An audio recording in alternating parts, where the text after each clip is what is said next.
방안을 제시해 walk towards 보고자 a 합니다. prosperous future, there are three 첫째, solutions I'd like to share with you. 지속적 성장을 위해서 경제 체질을 근본적으로 바꿔야 합니다. 우리는 미래로 나아가기 위해 성장 잠재력이 큰 분야에 자원을 집중 배분해서 부를 창출하고 또 부채 비율을 줄이는 선순환 구조를 만들어야 합니다. 이를 위해 대한민국은 인공지능 등 미래 성장 분야에 투자하여 총생산 증가와 장기적 부채 비율 감소를 도모하는 성과 중심의 재정 정책을 추진하고 있습니다. 그러나 개도국 경제는 과도한 부채 부담 때문에 성장을 위한 투자 여력이 제한되어 지속 가능한 성장 동력이 약화되고 있습니다. 개도국들이 당면한 이 문제를 해결하기 위해 부채의 지속 가능성 강화를 위한 노력을 멈추지 말아야 합니다. 앙골라 대통령께서 말씀하셨던 지적이 타당합니다. 우리 대한민국은 이를 위해서 아프리카 협력 프레임워크 이행 등 G20의 다양한 노력에 적극 동참할 계획입니다. 두 번째로, 성장 잠재력 제고를 위해서 예측 가능한 무역 투자 환경을 조성해야 합니다. 세계 무역기구의 기능 회복은 우리 모두의 이익에 부합합니다. 대한민국은 내년 아프리카에서 개최되는 WTO 강요회의의 성공을 위해서 적극 협력할 것입니다. 또한 대한민국이 선도해온 투자 원활화 협정이 내년 WTO 강요회의에서 공식 협정으로 채택될 수 있도록 노력하겠습니다. 세 번째로, 개도국 성장을 위해서 개발 협력의 효과를 더욱 강화해야 합니다. 우리 대한민국은 부산 글로벌 파트너십 포럼을 통해 개발 효과성 제고 방안을 지속 발전시켜 왔습니다. 대한민국이 다자개발은행 개혁 로드맵 평가 보고 체계 채택도 주도했던 만큼 앞으로도 다자개발은행 개혁 노력에 적극적으로 동참하겠습니다. 대한민국은 앞으로도 개도국에 더 많은 혜택이 돌아갈 수 있도록 회원국과 긴밀히 협력할 것입니다. 동료 여러분,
daha kapsayıcı bir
to accelerate structural transformation and also allocate additional resources for investment. Unfortunately, most low-income countries do not have this advantage. These countries find themselves squeezed between elevated financing costs and severely constrained fiscal space. According to the United Nations 2025, a World of Debt report, in the countries home to 3.4 billion people, interest payments now exceed total spending on health and education. We support applying fair and equal treatment in debt restructuring processes, particularly for low-income countries. As Turkey, we welcome the progress made in the debt restructuring of Ghana and Ethiopia, to which we have contributed under the G20 Common Framework. Drawing on this experience, we call on all G20 members to assume greater responsibility in constructing a more inclusive global economy where no one is left behind. Thank you. Thank you. Thank you, President Erdogan. We apologize for the failure of the system there. I now have the opportunity to call upon His Excellency, Sir Keir Starmer, the Prime Minister of the United Kingdom of Great Britain and Northern Ireland. Well, President Ramaphosa, let me start by thanking you for hosting us here, the first G20 on African soil, which is a proud moment for South Africa, but one that, in my view, is long overdue. So let's make this summit count. It's striking, listening to the contributions, that across our different corners of the globe, we're all concerned to achieve the same thing for our citizens: good jobs, lower bills, higher growth, better living standards. And that is what my government is focused on. And we want to work with our partners around the table to make that happen. But there's no doubt the road ahead is tough. This is a moment of mounting competition and crises around the world. And that, I think, has been mentioned by pretty well every contribution so far. Fragility in the Middle East, rising threats of authoritarianism and fragmentation, as well as Russia's ongoing unjustified war in Ukraine. The shockwaves of that invasion are still reverberating through global markets today. It has hit growth, driven up food and energy prices, and deepened persistent imbalances and instability across the world. With all that in mind, and echoing what others have said, the role of the G20 is critical at this moment. Growth must be a mission for us all to embrace, as the means to improve lives, to fund public services, and to keep our people secure. The G20 has worked together before to fix fundamental problems in the global economy. We need to find ways to play a constructive role again today in the face of the world challenges. And I'd like to see us come together around a 5-point plan for growth that leaves no one behind. First, we do need to tackle global imbalances, like excessive surpluses and deficits, which can disrupt trade flows, sever supply chains, and choke off growth. For deficit countries, that means acting to stop unsustainable borrowing and prioritise the investment and structural reforms that drive up growth. For surplus countries, it means taking action to reduce subsidies and other trade distortions, as well as measures to boost domestic consumption. Second, we should promote open and balanced trade, taking steps to liberalise trade where we can, with new agreements that lower tariffs and barriers and return to the stability and certainty that business needs. This is a real priority for my government, and I'm proud of the agreements we've reached and the progress that we've made with partners like India and the EU, benefiting our economies and creating new opportunities for our people. Third, in an era of instability, we need to make our economies more resilient. In the UK, this means an unshakable commitment to fiscal discipline. And it means investing in growth in critical areas like clean energy production. We want to work with partners around the world on this to protect us all from future energy shocks. And we want to act together to secure vital supply chains, including for critical minerals. Fourth, we need to reform the international rules-based system so that it is fit for the modern world. We need to work together to ensure organisations like the WTO are more able to be agile with new rules to meet modern challenges like environmental and digital trade, and better and more flexible decision-making processes so that those who want to make progress can get on and do it. Finally, we do need to work together to tackle the unique challenges facing emerging economies, especially in Africa, whether it's the growing debt burden or the financing gap for the Sustainable Development Goals. This G20 is the moment to respond to these structural challenges and to deliver more stable and resilient finance. We're working on that through the London Coalition on Sustainable Debt. We need to go further under the G20 Common Framework to make debt restructuring better, faster and easier. And we need to crowd in more private capital. We're working with the industry to break down regulatory barriers in the United Kingdom, and we want to see multilateral development banks take more risk and partner more with the private sector in new, innovative ways to mobilise finance. AJ and I have been discussing this in some detail, and I think we agree there's huge potential for this to go further.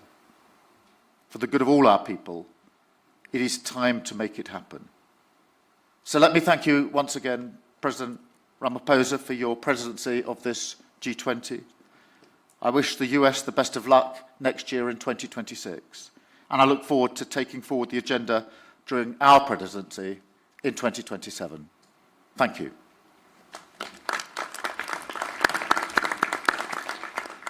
Thank you very much, Prime Minister Sama. I now have the opportunity to call upon the Vice President of the Republic of Indonesia, His Excellency, Mr. Gibrian Rakabamung Raka, to take the floor. Your Excellency, President Ramaphosa, Excellencies, leaders of G20 countries, let me begin by conveying warm greetings from President Prabowo to President Ramaphosa. Also deep appreciation to the government of South Africa for the warm hospitality and excellent arrangement. We commend South Africa's leadership in steering the G20 through a challenging year. This is a historic G20 summit, the first being held on African soil. This milestone marks a profound shift where the Global South is no longer a bystander, but a co-driver of Global South. Excellencies, Indonesia believes that global growth must not only be strong, but also fair and inclusive to uplift each and every nation.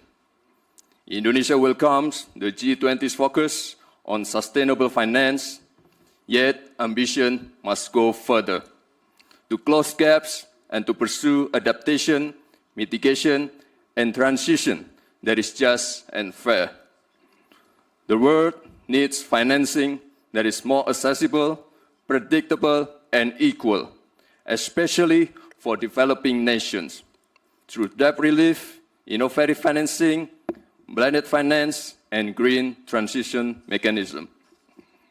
Indonesia allocates more than half of our national climate budget, around $2.5 billion annually, to support green MSMEs, agricultural insurance, and climate-resilient infrastructure. Indonesia also promotes financial inclusion. Our national CRIS digital payment system demonstrates how a simple and a low-cost digital solution can push participation in the economy and minimize inequality. Emerging technologies such as crypto asset, digital tokens, including Bitcoin, may create both opportunities and risks. Therefore, Indonesia proposes that the G20 initiate dialogue on intelligence economy. Indonesia believes that every country is entitled to chart its own development path because there is no single model that fits all. There is no such thing called the best method. Cooperation must empower, not dictate. Cooperation must uplift, not create dependency. Thank you.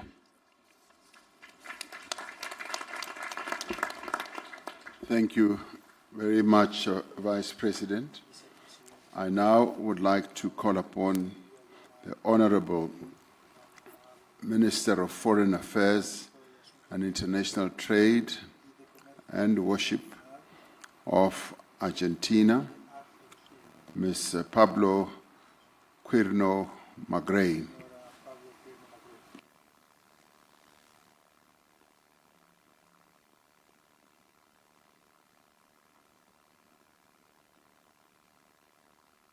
Oh, Mr. Thank you.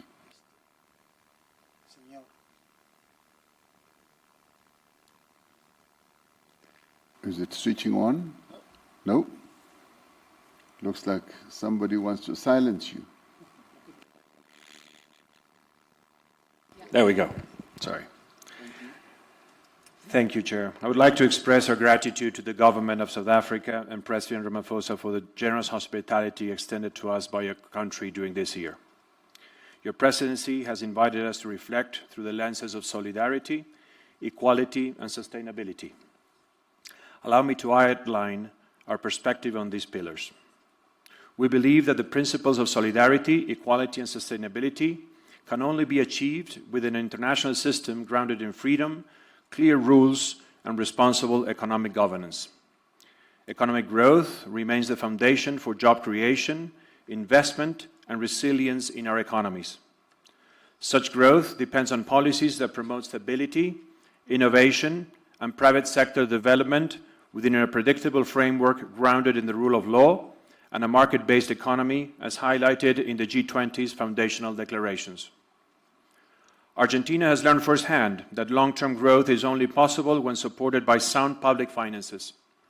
Fiscal imbalances contribute to inflationary pressures, limit investment, and erode economic confidence. Addressing these imbalances through responsible fiscal management and expenditure control is critical. In this context, solidarity can only be effective when growth rests on a stable macroeconomic environment, a legal order that protects private property, and clear rules that expand opportunities for private sector development and all individuals in our society. Associated with this is equality of opportunity, which is both achievable and desirable when grounded in the principle of equality under the law. Achieving this requires structural reforms that foster solid institutional and regulatory frameworks, laying the groundwork for markets to function efficiently, attract investments, encourage job creation, and boost productivity. Equally important is creating opportunities through education, which serves as a powerful equalizing tool and equips individuals with the skills needed to fully benefit from these economic reforms. Technology is a strong ally in this effort. We must maximize the opportunities it provides while mitigating its risks. This includes fostering digital transformation and ensuring that job creation aligns with the needs of the future economy based on the upskilling and reskilling of labor. It is therefore necessary to design policies that facilitate investment by establishing conditions for the development of a market policy, vocational training, and education for work that facilitates growth, the creation of wealth, and quality jobs, accompanied by labor flexibility policies. Development policies must be directed toward creating an environment that encourages private investment by reducing risks and taxes, protecting individual property rights, ensuring predictability, and enabling all people to pursue the success of their ventures based on merit, effort, vision, and innovation. When the foundations of growth are respected, solidarity and equality of opportunity become achievable and sustainable over time. Distinguished Chair, esteemed leaders, finally, I wish to draw to your attention to the draft document circulated yesterday. As we all recognize, this G20 represents an important opportunity to demonstrate our collective commitment to the development of the African continent and its people. Argentina has sought to contribute meaningfully and constructively to the consensus-building process. We have shared the red lines we identified in this context, aiming to support the G20's broader goals. Those red lines remain until this time. We all know that the G20 is the premier global forum for coordinating economic actions. Its core principle is consensus, which reflects a reality that all of us must work together to accomplish our shared objectives, ensuring financial stability, fostering economic growth, and strengthening collective development. For Argentina, it is crucial to preserve the integrity of this process by acknowledging when consensus has not been achieved, rather than proceeding with a document that does not accurately reflect our collective will. Moreover, we're deeply concerned with how certain geopolitical issues are framed in the document. Specifically, it addresses the long-standing Middle East conflict in a manner that fails to capture its full complexity. By focusing on a single dimension of a specific territory, it overlooks the broader regional context, the international recognition of different entities, and the structural causes of the dispute. In this regard, I wish to recall the recent adoption of UN Security Council Resolution 2803 on November 17th, which emphasizes the international community's support for a just and lasting peace in the Middle East, while calling for a comprehensive, fair process to address all aspects of the conflict. In closing, Argentina, although cannot endorse the declaration based on the aforementioned discrepancies, remains fully committed to the spirit of cooperation that has defined the G20 since its inception. We're convinced that only through genuine dialogue, respect for consensus, and adherence to the principles of the United Nations Charter and international law can this forum continue to keep working constructively with all members and partners, with a shared aim on strengthening global stability, promoting sustained growth, and advancing development in a manner that is inclusive, balanced, and respectful of our diversity. Thank you, Chair.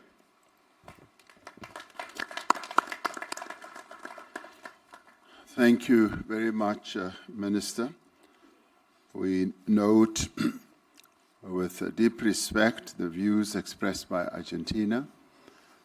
We will recall that in our last G20 Summit in Brazil, Argentina was given the opportunity, following the various discussions that led to the consensus and agreement on the declaration. It was given the opportunity to voice its misgivings about certain parts of the declaration as it was adopted. And similarly, we have given Argentina the same opportunity, that they should, in their presentation, be able to raise issues that they are concerned about. We should take courage in knowing that that does not, in the end, mean that the declaration is nullified or rejected. It is a declaration that has been adopted by all of us here present.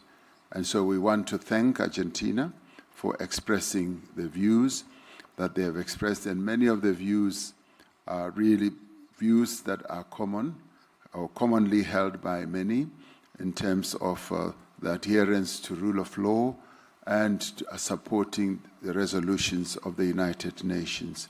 So we thank you, Minister, for putting Argentina's position forward, and we will, with great respect, move ahead with a declared, with the accepted declaration as the G20. Thank you very much. We then move on and ask His Excellency Mr. Edgar Amador Zamora, Minister of Finance and Public Credit of the United Mexican States. Please go ahead, Minister. Thank you, Your Excellency. Distinguished leaders of the G20 and invited countries, heads of international organizations. On behalf of the President of Mexico, Claudia Sheinbaum, I wish to extend our sincere congratulations to President Cyril Ramaphosa and to the South Africa team for an outstanding leadership of the G20 this year, and for convening the historic Leaders Summit, the first ever held in African soil. Mexico is a country deeply involved in the promotion of peace as a basis for justice, fair trade, social equity, gender equality, cooperation for development, and respect for human rights. Economic welfare and cooperation for development are shared responsibility among nations. In a world defined by interdependence, no country can isolate itself or prosper at the expense of others. Choosing cooperation is, in essence, choosing a common future grounded in justice. The expansion of trade can drive employment, raise incomes, and reduce poverty, all core dimensions of sustainable development. Moreover, international trade fosters the global adoption of green technologies, serving as a powerful mechanism to accelerate the transition toward low-carbon, resource-efficient economies. However, the expansion of global trade also brings complexities. While it has fueled global economic growth, its benefits remain unevenly distributed. It promotes the exchange of knowledge and culture, yet disparities persist in labor protection and social inclusion, particularly for women and underserved communities. Environmentally, trade can advance green standards and technologies, but it also contributes to emissions, overexploitation of resources, and biodiversity loss. The question, therefore, is how to ensure that global trade benefits are shared equitably and if directly contributes to sustainable development and shared prosperity. The multilateral trading system recognizes that when trade is fair, transparent, and properly regulated, is a key driver of development and a tool for lifting millions out of poverty. Trade must serve people, generating well-paid jobs, fair wages, and opportunities that foster social inclusion. In the economic sphere, Mexico promotes a strategy of shared prosperity that places workers at the center of decision-making processes, recognizing that decent work is the foundation of a better quality of life. In this sustainability dimension, our priority is to prevent, reduce, and reverse environmental degradation while fostering a circular economy. Our national energy policy advances renewable sources and accelerates the transition toward cleaner production and consumption patterns, while ensuring equitable access to water as a fundamental human right. Through the Plan Mexico, we are empowering MSMEs by integrating them into national and global value chains, facilitating access to credit, digital tools, and capacity building program is essential for equitable growth and innovation. At the same time, we are investing in human capital, aligning education and training systems with the skills needed for the green and digital transitions. Environmental sustainability lies at the heart of Mexico's industrial and trade policy. We promote investment that meets standards on water reuse, clean energy, and solid waste management, with encouraging community-centered business practices. Environmental responsibility and resource efficiency are not obstacles to competitiveness. They are its foundation. Moreover, ensuring debt sustainability, particularly in less developed countries and vulnerable economies in Africa and Latin America, will strengthen those nations and create a more resilient and sustainable international financial system, where the benefits of trade and cooperation can reach all populations. Mexico has supported instruments for debt treatment such as the Common Framework and the G20 Ministerial Declaration of Debt Sustainability. We have also developed a sustainable debt management strategy by using debt instruments under favorable conditions, including local currency and fixed interest rate bonds. Through sound public budget management, Mexico has increased investment in social protection and education above 6% and 4% in real annual terms, respectively. Thus, we advocate for international debt frameworks that enables this development-oriented approach, preserving fiscal space for health, education, and sustainable infrastructure. The G20 must lead by example in implementing the Sevilla Commitment, strengthening the Common Framework, and expanding it to include middle-income and climate-vulnerable countries is both a moral and economic necessity. The G20, the United Nations, and international financial institutions must act in coherence. Mexico calls for an advancement of its synergies between the Sevilla Action Platform, the Pact for the Future, and G20 Financial Track. Finally, Mexico believes that the strength of the G20 lies not only in its economic power, but in its collective moral responsibility. Let us lead with courage and conviction to make trade fair, debt sustainable, and development truly inclusive. Thank you very much for your attention. Thank you. Thank you indeed, Minister.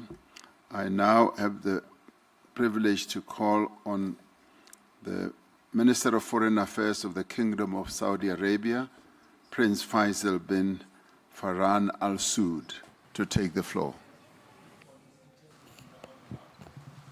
بسم الله الرحمن الرحيم. بسم الله الرحمن خامة الرحيم. الرئيس سيريل Your رامافوزا، Excellencies, الحضور الكرام، Your Highnesses, يسعدني أن and أشارك distinguished في قمة participants, هذا العام في مدينة I'm جوهانسبرغ pleased to تحت join this شعار summit in التضامن Johannesburg والمساواة and the theme والاستدامة. solidarity, equality, and ويسرني أن أستهل كلمتي sustainability. بنقل تحيات خادم I الحرمين convey the الشريفين greetings of وسمو the الولاية Stadium of the حفظهم Holy الله Mosques and His وتمنياتهم Royal Highness الصادقة the Crown بنجاح Prince, مساعي رئاسة جنوب along with أفريقيا their sincere wishes التي for تستضيف success of أعمال the South مجموعة African العشرين ولأول presidency مرة in في القارة hosting الأفريقية، the G20 ومساعي on the الدول الأعضاء African بتعزيز continent. التعاون الاقتصادي وتحقيق التنمية المستدامة على الصعيد العالمي.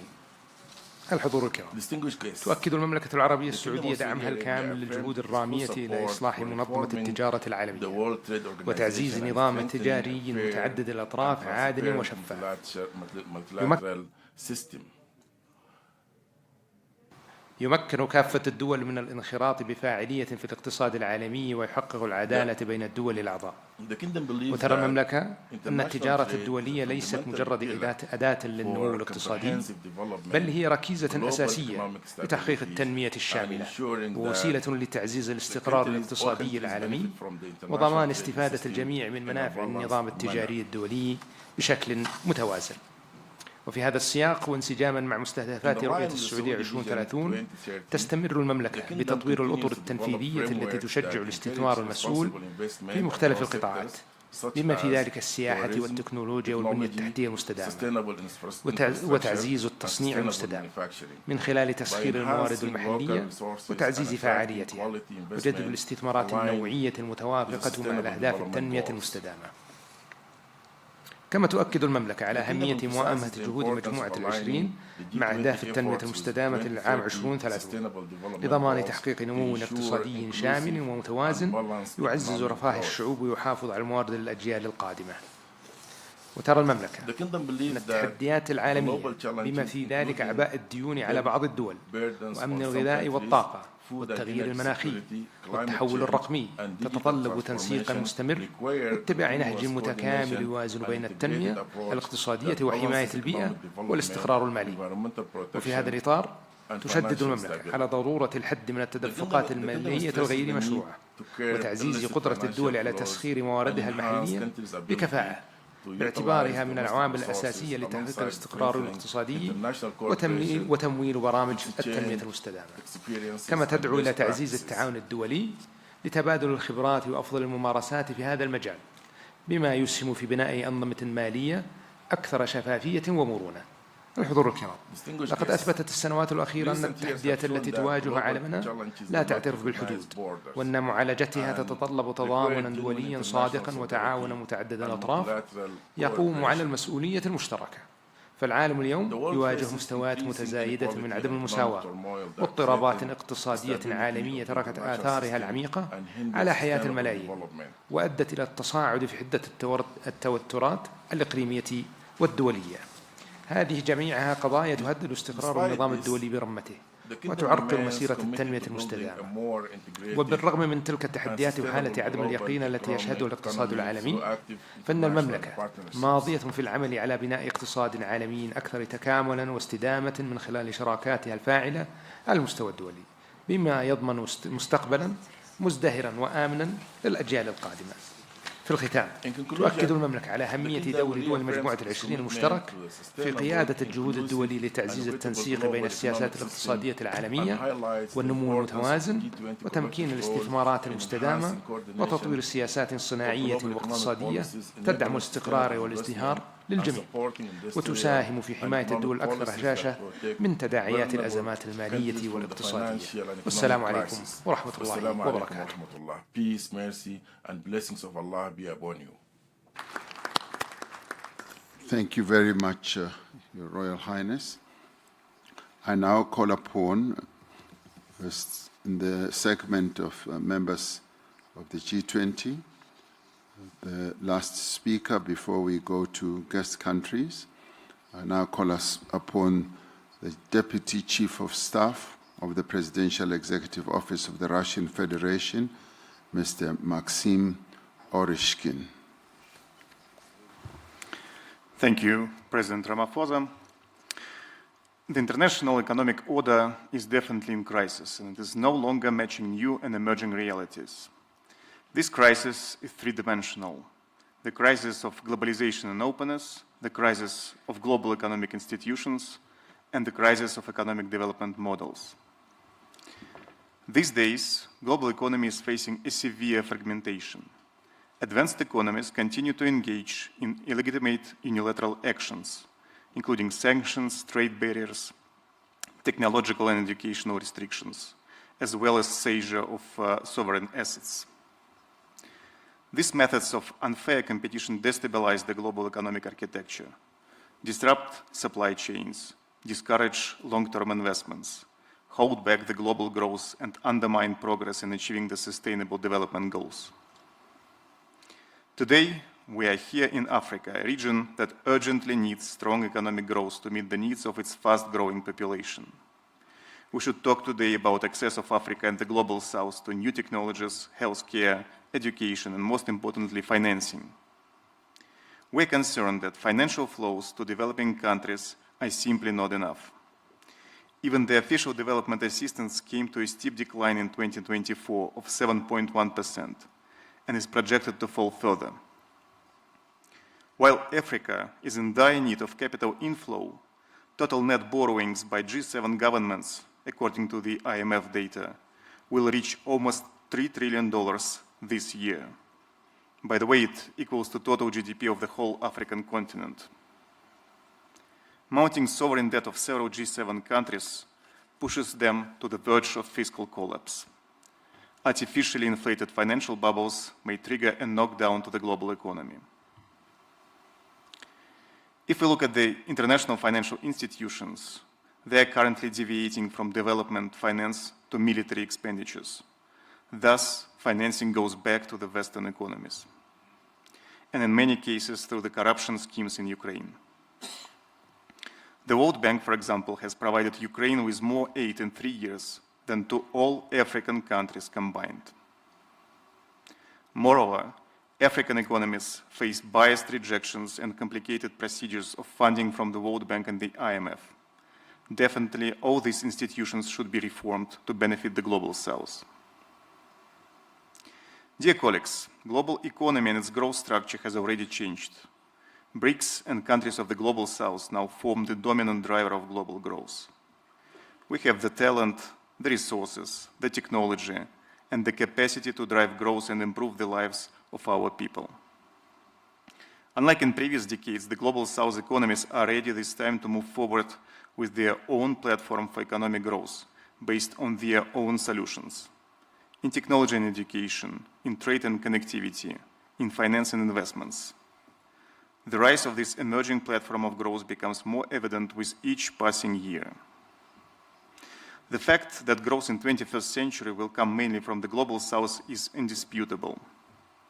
We call the G20 to get back to the fundamentals of sustainable development. It means poverty reduction, social inclusion, and environmental sustainability.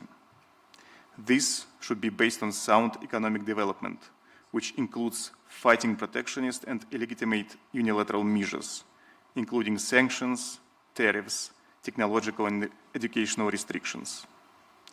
To fulfill this mandate, the G20 should stay a multilateral platform for coordinated action acting in solidarity, equality, and sustainability.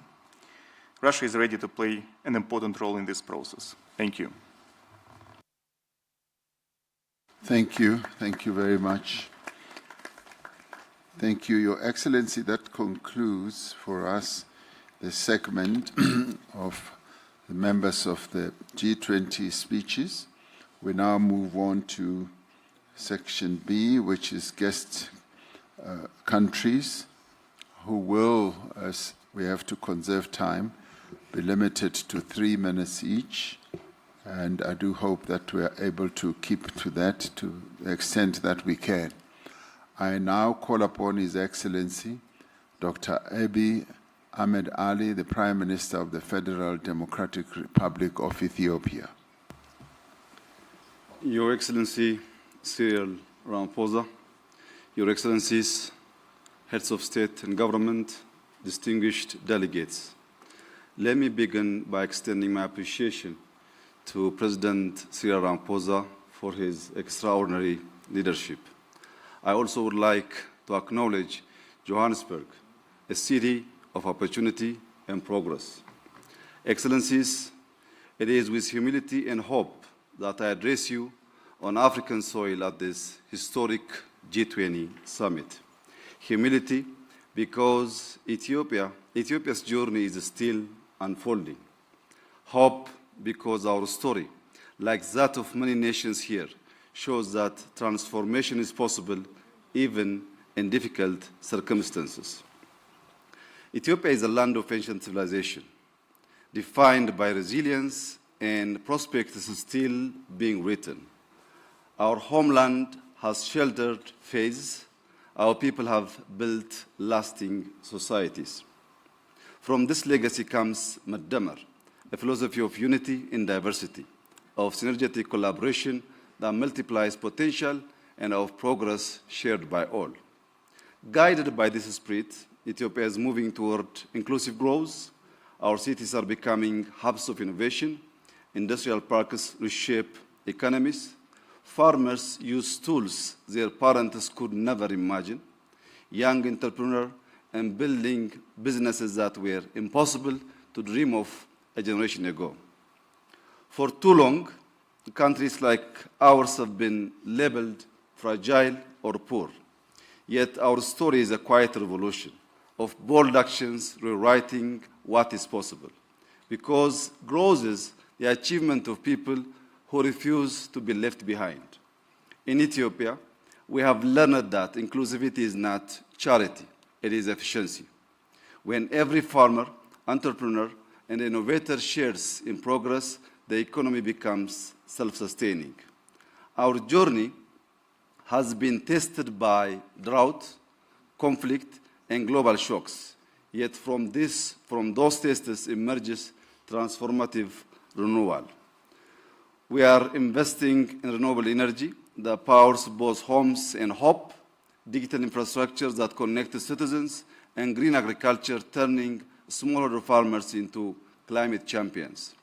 Excellencies, we're not here to speak of despair. We're here to speak of possibility and of shared responsibility. In that spirit, let me highlight 3 priorities.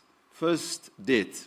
Ethiopia has engaged actively with the G20 Common Framework to unlock resources. Debt relief must translate into investments that empower people and secure the future, including educated children, modern hospitals, and resilient infrastructure. Second, climate. Through our Green Legacy Initiative, Ethiopians have planted over 48 billion seedlings, restoring soils, watersheds, and hope ecological restoration must become the new global investment landscapes, supported by debt for climate swaps and green value chains that reward nature and communities. Third, energy and digital transformation. The Grand Ethiopia Renaissance Dam symbolizes Africa's renewable ambition. We are expanding into solar, wind, geothermal, and nuclear power, and we envision an Africa energy network that drives industrialization while achieving net zero emissions. Through Digital Ethiopia, we have liberalized telecom, expanded broadband, and advanced digital finance. By 2030, we aim to complete our national digital public infrastructure, integrating IDs, payments, and data platforms to serve citizens. For Ethiopia, artificial intelligence is a tool for inclusion, helping predict droughts, diagnose diseases, and support local language, ensuring technology works for all. Excellencies, Ethiopia's journey mirrors that of many emerging economies. Our success offers lessons, our challenges offer insights. Inclusivity and sustainable growth is both a practical and a moral imperative for our continent. It requires humility to reconsider what we treasure and courage to redefine what we value. I propose that the G20 adopt a new lens, measures resilience as growth. let us count not only GDP, but the capacity of societies to withstand and adapt, because that ultimately is what sustains development. Ethiopia stands ready, rooted in Madamar, to contribute to this shared global journey. I thank you.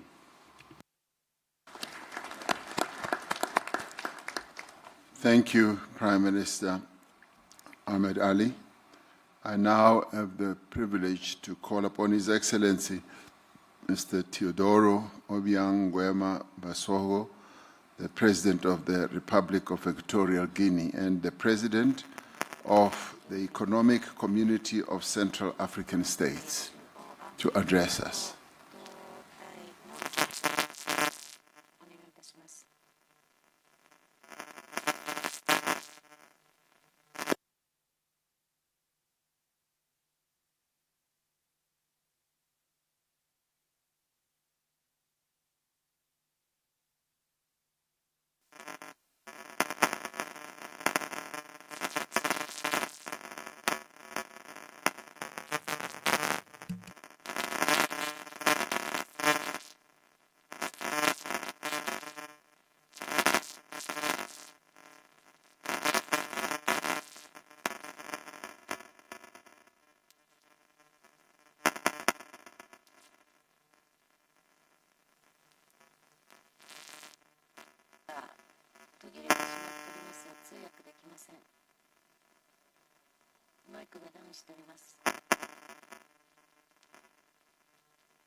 Okay, there seems to be a problem there, which they will fix in a little while.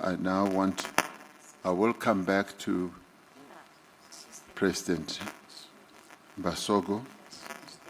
I now want to move on to His Excellency, the President of the Republic of Finland, Alexander Stubb. Thank you very much, Cyril, and thank you for the invitation. You know that Finns are famous for two things. One, they speak very shortly, and two, they love rules. And I hope I will stick to both. It's a great privilege to be here for the first time representing Finland. We've never been at a G20 meeting before, and we really appreciate the invitation. Jonas Störe and I both come from Nordic countries, and we once calculated that the Nordics would be G10. So perhaps I'll speak in that spirit. Cyril, for me, this meeting is very much a symbol of multilateralism. And what you are trying to do here is to bring a group of key countries together that have both demography and economy on their side. And you are doing it at a time when there clearly is a change in the world order, where I believe personally that the nexus of power is moving eastbound and southbound. And now I think all of us pretty much have a choice, and the choice is between multilateralism, which you are representing, and multipolarity. And these two things are very different. For me, multilateralism is about cooperation, it's about rules, it's about norms, and it's about institutions. I like these rules because they are the ones that bring exactly the thing that you have up there on the board: solidarity, equality, and sustainability. My big worry right now is that the world is moving more in a multipolar direction. And multipolarity, though it gives power to nation states as such, is problematic because it's more transactional, it's more about deals, and therefore it's more prone to conflict. There have been many excellent interventions here today about rules on trade, rules on the way in which we engage with each other. My biggest worry right now is that we are not seeing enough multilateralism in three key conflicts that have been raging around the world. One, Russia's war of aggression in Ukraine. Two, the situation in Gaza. And three, the situation in Sudan. So I hope that we lean towards multilateralism. And let me say, coming from a small country, what I believe the West should do in this. I think the West should understand that the multilateral institutions that were created after World War II and that were upheld after the Cold War, the power structure of them is right now unfair. It needs to be changed. We need to distribute power in a world that exists today, not the world that existed in 1945. That is the best way for us to drive multilateralism and get it back on track. Thank you very much. 3 minutes and 12 seconds.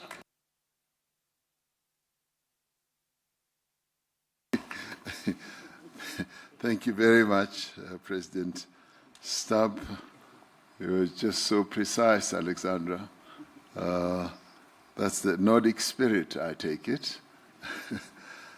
We now go back to His Excellency President Theodoro Obiang Nguema Mbasogo, President of the Equatorial Guinea. We apologize for your mic having not worked as it should have, but please go ahead. Sus Excelencias, Jefe de Estado y de Gobierno y Jefe de Delegaciones, distinguidos invitados, señoras y señores.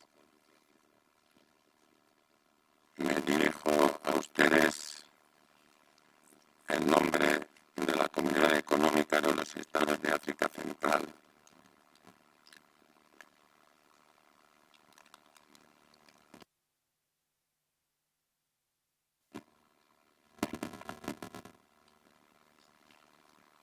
There is still a problem for President Basogo.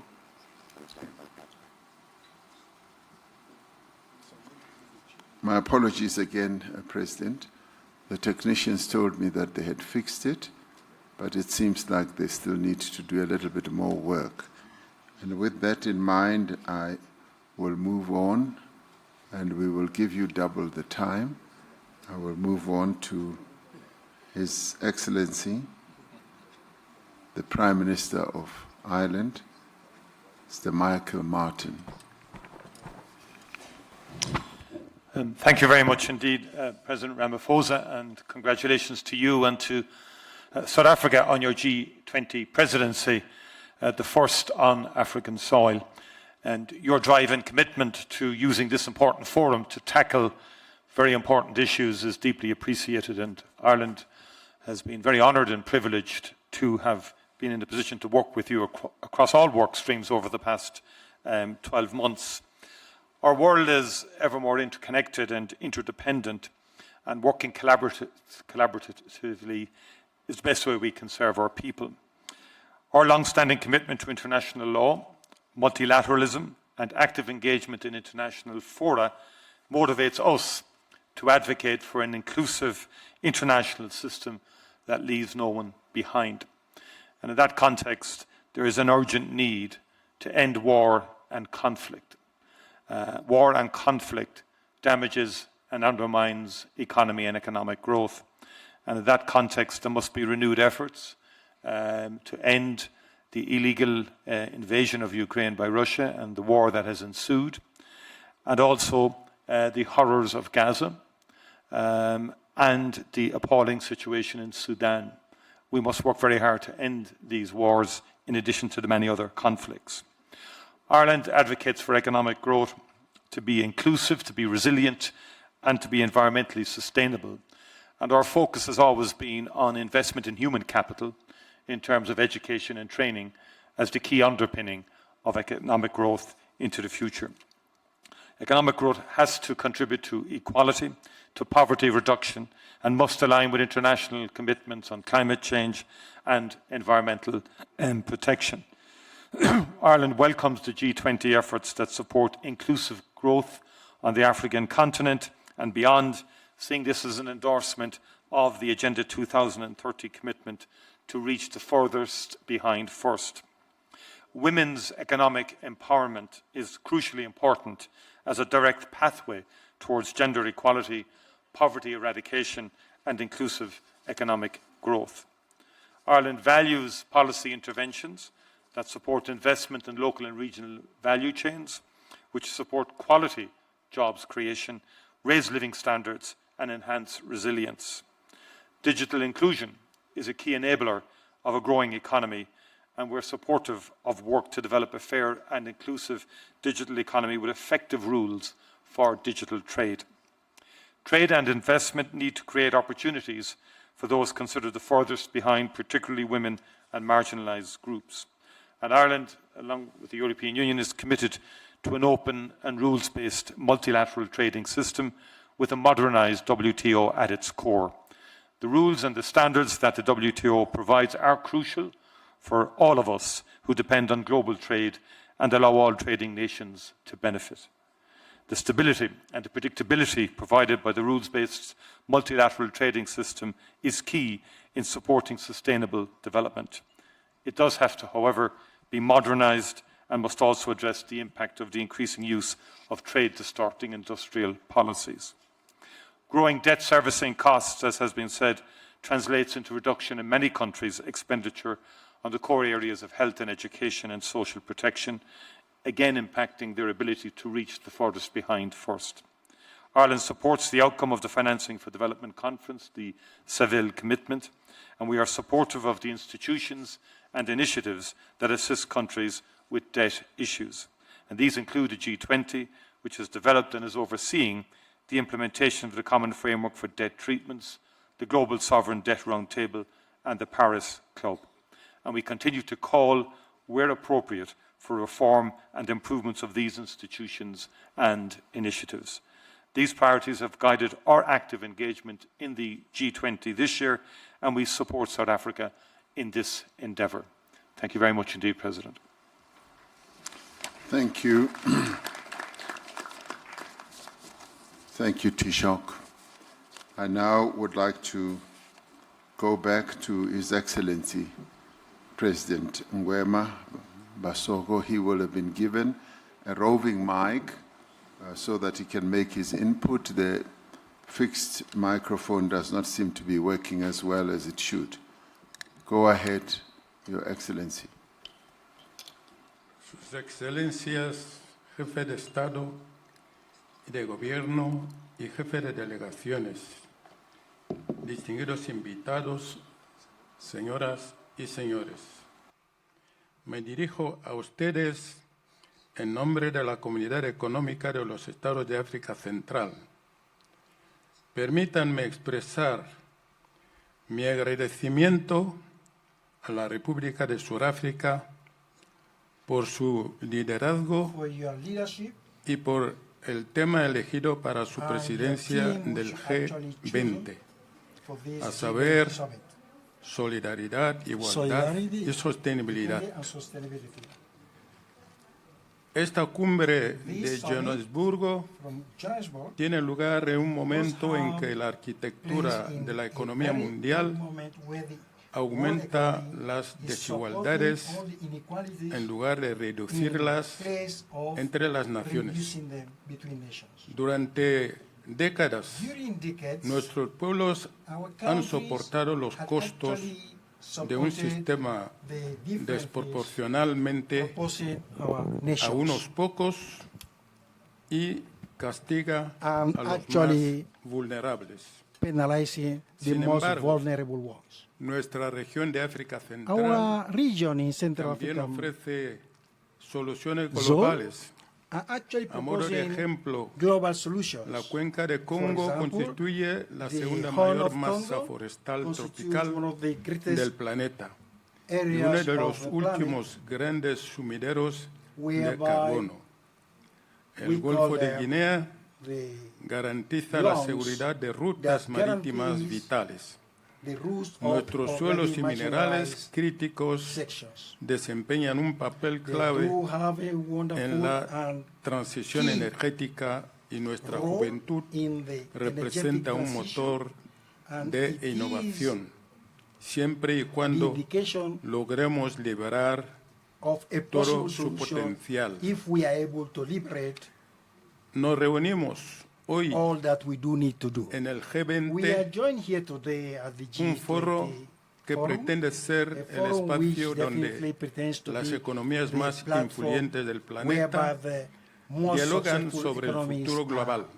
Sin embargo, permítanme recordar que este futuro no puede constituirse ignorando las voces del sur global, ni repitiendo las fórmulas que han perpetuado las desigualdades entre las naciones. Para que el crecimiento económico sea inclusivo y sostenible y que no deje nadie atrás en nuestra comunidad, quisiera ofrecer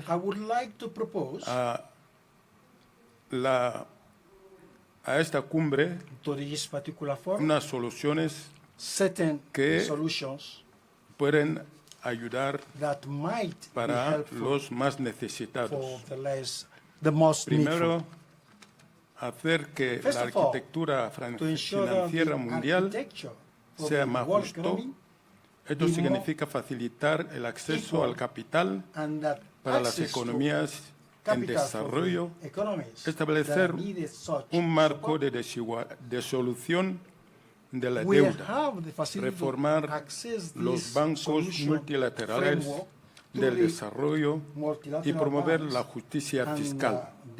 La CAC apoya la propuesta de Sudáfrica de crear una comisión sobre el costo del capital del G20, con el fin de diagnosticar y corregir las deficiencias estructurales en la evaluación y fijación de riesgo soberano. Segundo, transformar los minerales críticos en prosperidad compartida mediante la creación de valor en origen.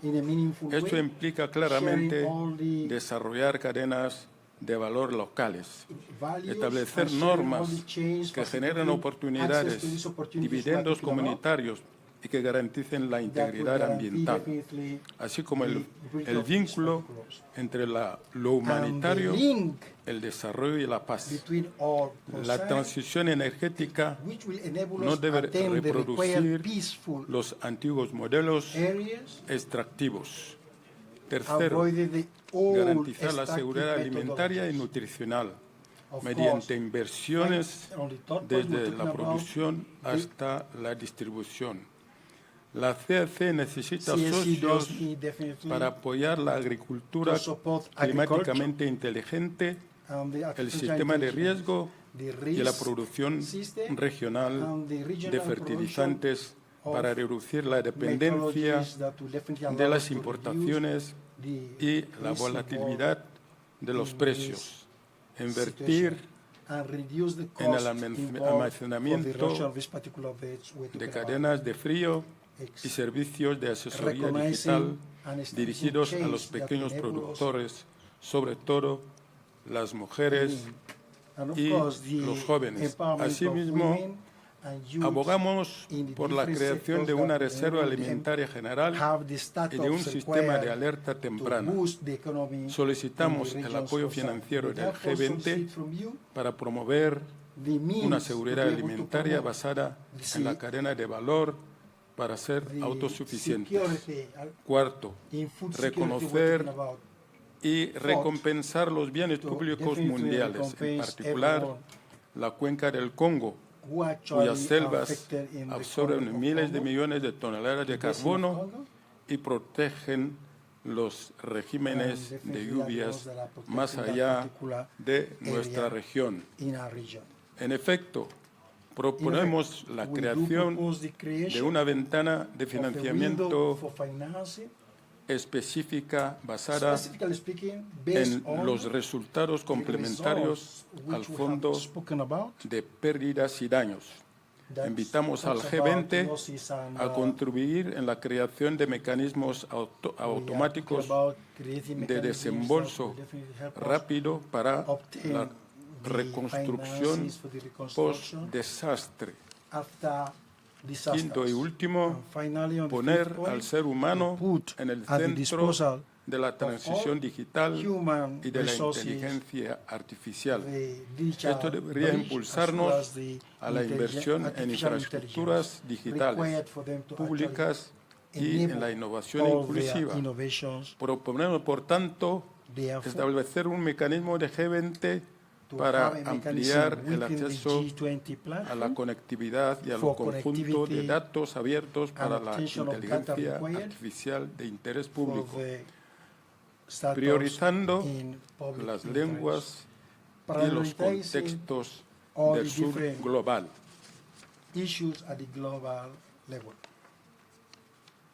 Sobre todo, estos 5 imperativos se encuentran en una agenda transversal para medir y combatir la desigualdad entre la base de hechos y no de mitos. La CAC respalda la creación de un panel internacional sobre las desigualdades a fin de seguir las tendencias, evaluar las causas y medir el impacto de las políticas. El mundo reclama una gobernanza más justa y es nuestra responsabilidad ofrecer una respuesta que conduzca a un futuro más próspero para todos los pueblos del planeta. Muchas gracias.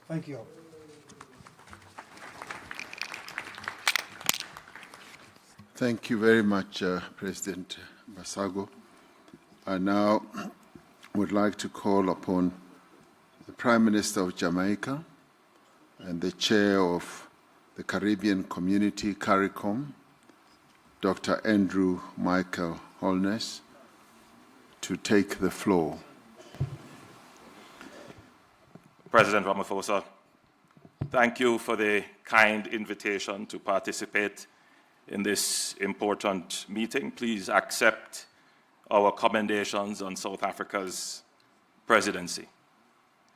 Excellencies, Jamaica supports the global agenda to make economic growth not only strong and sustainable, but also inclusive and resilient.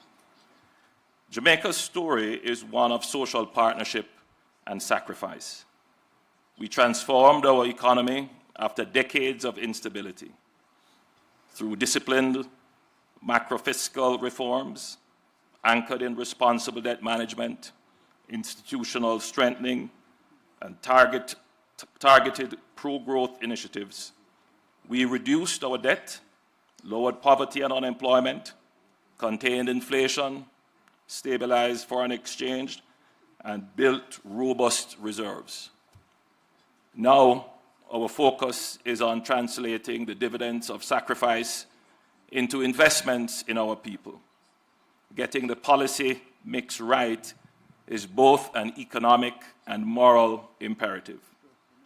Yet, one external shock can undo years of progress. Hurricane Melissa, a Category 5 storm, has devastated 7 parishes.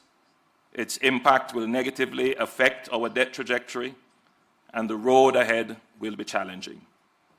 This is our reality today. But it is also the recurring story of vulnerability told by small island developing states in CARICOM and indeed across the world. Global partnership will be essential to our recovery. The G20 commitment in 2021 to recycle SDR allocations led to the creation of the IMF Resilience and Sustainability Trust. This facility provides developing countries with relatively low-cost financing and longer maturities. We urge the G20 to preserve and strengthen this mechanism. We also call for innovative, flexible financing solutions, such as thematic bonds for climate adaptation and blended finance structures to support resilient infrastructure designed to meet the unique needs of climate-vulnerable economies. Jamaica further calls on the G20 to advance a rules-based, equitable, global trading framework that enhances predictability, flexibility, and resilience for small economies. This should include expanding access to targeted financing and risk insurance instruments tailored to the needs of SIDS, supporting technological upgrading and productive capacity enhancement, integrating multidimensional vulnerability indices into eligibility and financing terms across IFIs and climate funds, so countries can invest in resilience without compromising fiscal stability. Establishing a loss and damage financing window with clear rules-based triggers for timely and predictable support. Advancing a global skills and trade compact for SIDS to strengthen human capital competitiveness and inclusive growth. Excellencies, through these actions, the G20 can ensure that global trade and financial systems become more than engines of growth.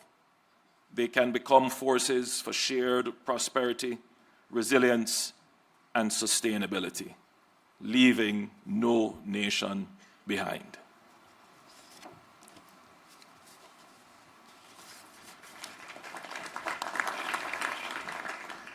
Thank you, Prime Minister, and we should collectively pass our condolences to you and the people of the Caribbean for the devastation that we all witnessed as you faced a huge calamity. We thank you for your steadfastness, and we thank you, and please pass on our greetings to the people of the Caribbean. We now call upon His Excellency, the Prime Minister of Malaysia, the Chair of the Association of Southeast Asian Nations, ASEAN, Mr. Anwar bin Ibrahim. I thank President Cyril Ramaphosa for his leadership and for South Africa for inviting Malaysia and as ASEAN chair to this summit. We meet in a country and continent that has endured the most dehumanizing aspect of apartheid and colonization. The expectations from countries in the South is for G20 to pursue an agenda that is just and fair, to be unequivocal on our resolve to end the atrocities and colonization in Gaza, and the civil strife in the Sudan, and achieve an amicable resolution to the war in Ukraine. Malaysia has worked with our Asian neighbors in particular to manage political conflicts, tariff shocks, supply chain pressures, and rapid technological change. We have found that when policies are aligned and rules are predictable, shocks pass through with less damage. The lesson is clear. Resilience comes from common preparedness, not isolation. This lesson matters because the next disruption will likely to be harder to burden. Artificial intelligence will recognize labor markets at a pace our institutions will struggle to match. Without early investment in transitions, workers, especially the young and women, will face these shifts alone. We have seen the consequences before when societies were unprepared for globalization. Poor governance, grinding poverty, endemic corruption, resulting in stagnant wages, eroding trust, and the rise of politics that feed on grievance. With AI, destabilization becomes a real risk if countries enter this transition unprepared. This will be one of the defining challenges of our times. Now, countries, of course, must equip their people, especially the young, for the speed of technological change. Opportunities for trading and credible safety nets are essential. Small and medium-sized firms, which carry much of the employment burden, will need support. Global resilience cannot be built on fiscal exhaustion.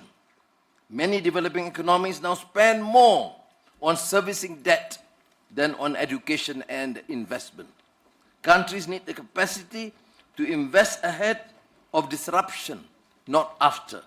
Multilateral development banks must be ready to deploy more quickly and work closely with countries to support the investments and build resilience. We are ready to work with all partners to meet this common challenge and to help sustain an open, predictable global economy that gives our people a fair chance to thrive. Thank you again.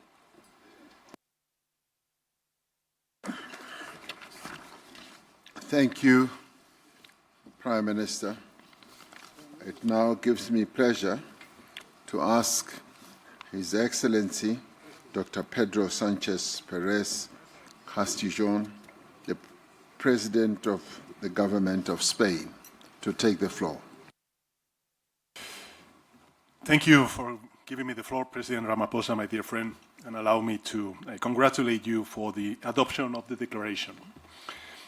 We meet at a moment of deep uncertainty for the global economy, for sustainable development, and for multilateralism. Earlier this week, a Spanish think tank reported that more than 22 million people could die all over the world by 2030 due to cuts in official development assistance. Those figures are truly horrifying and only one example of the tragic, real-world consequences of the trends we are witnessing. Yet, as we have also seen this year, when we choose cooperation over fragmentation, progress is possible. The 4th International Conference on Financing for Development held in Spain was a powerful reminder of that.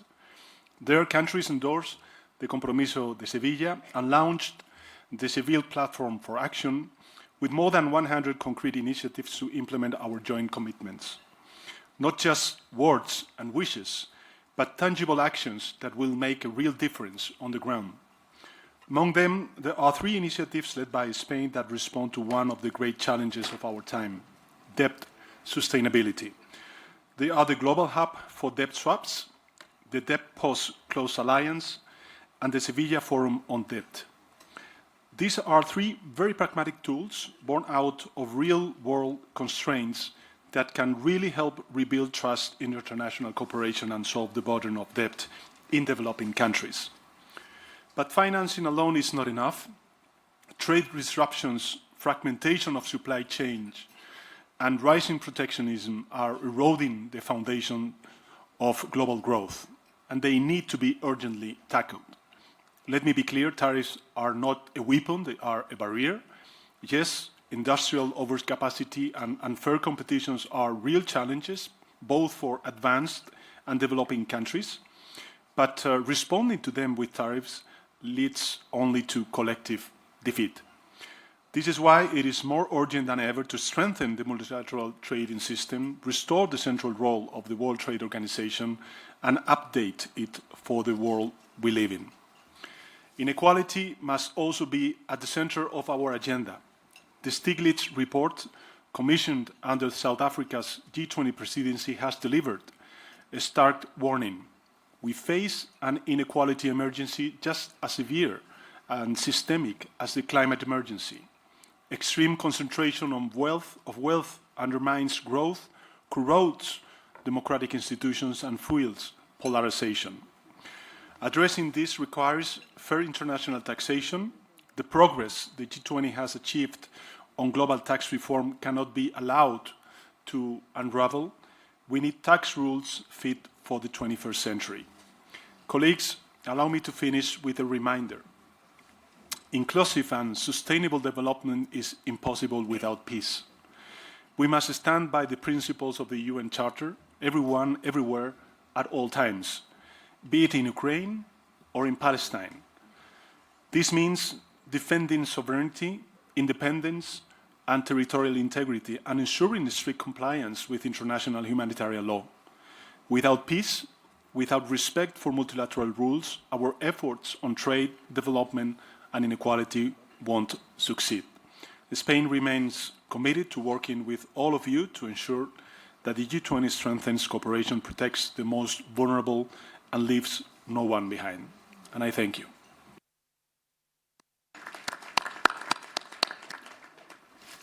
Thank you, my good friend, President Sanchez. I now call upon Her Excellency Dr. Nedumbu Nandi-Ndaitwah, the President of the Republic of Namibia. Thank you, Your Excellencies. Namibia thank and congratulate Your Excellency President Ramaphosa, the government and the people of South Africa for bringing G20 to Africa, placing Africa's concern in the agenda of the summit, and for the kind invitation extended to my country.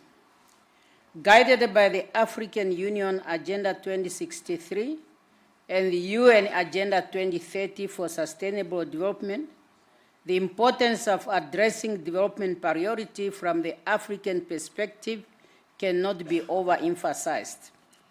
Developing countries find themselves on debt trap as a result of capital high cost for developing countries based on the perceived risk that does not reflect the reality on the ground. In the face of unfair financing terms, recently Namibia honored its international obligation by redeeming its $750 million Euro bond on time, signifying strong fiscal responsibilities. However, we are considered by decision makers as a risk country. We need a fair international financial institutions. Being the most meaningful way, we can place people at the heart of sustainable development. Our focus on advancing the transformation of global governance must be underpinned by the common understanding that only an inclusive and representative international system will have the capacity to respond to the present-day challenges. If our financial architecture is not fit for the purpose, we will continue to see the pressure of a looming global debt crisis that intensified imbalance between developed and developing countries. We are not seeking for free money. We want a fair and equal financing opportunities.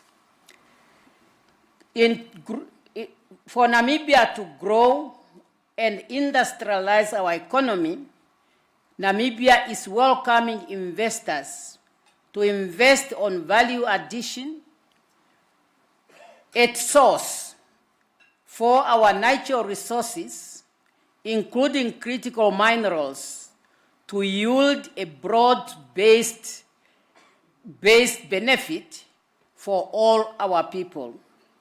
To leave no one behind, countries must mobilize adequate resources for development, apply responsible debt management, and safeguard resources for essential social and economic programs such as education, health, and infrastructures.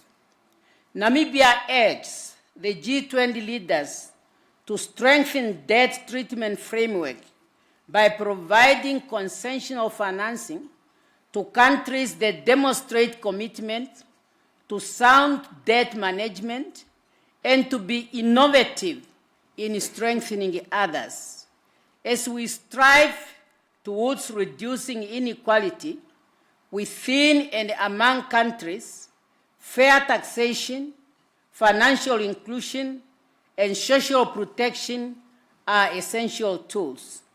In Namibia, Social protection coverage has expanded with old age grants reaching 98% of eligible citizens, and children grants stand at 66% of vulnerable children.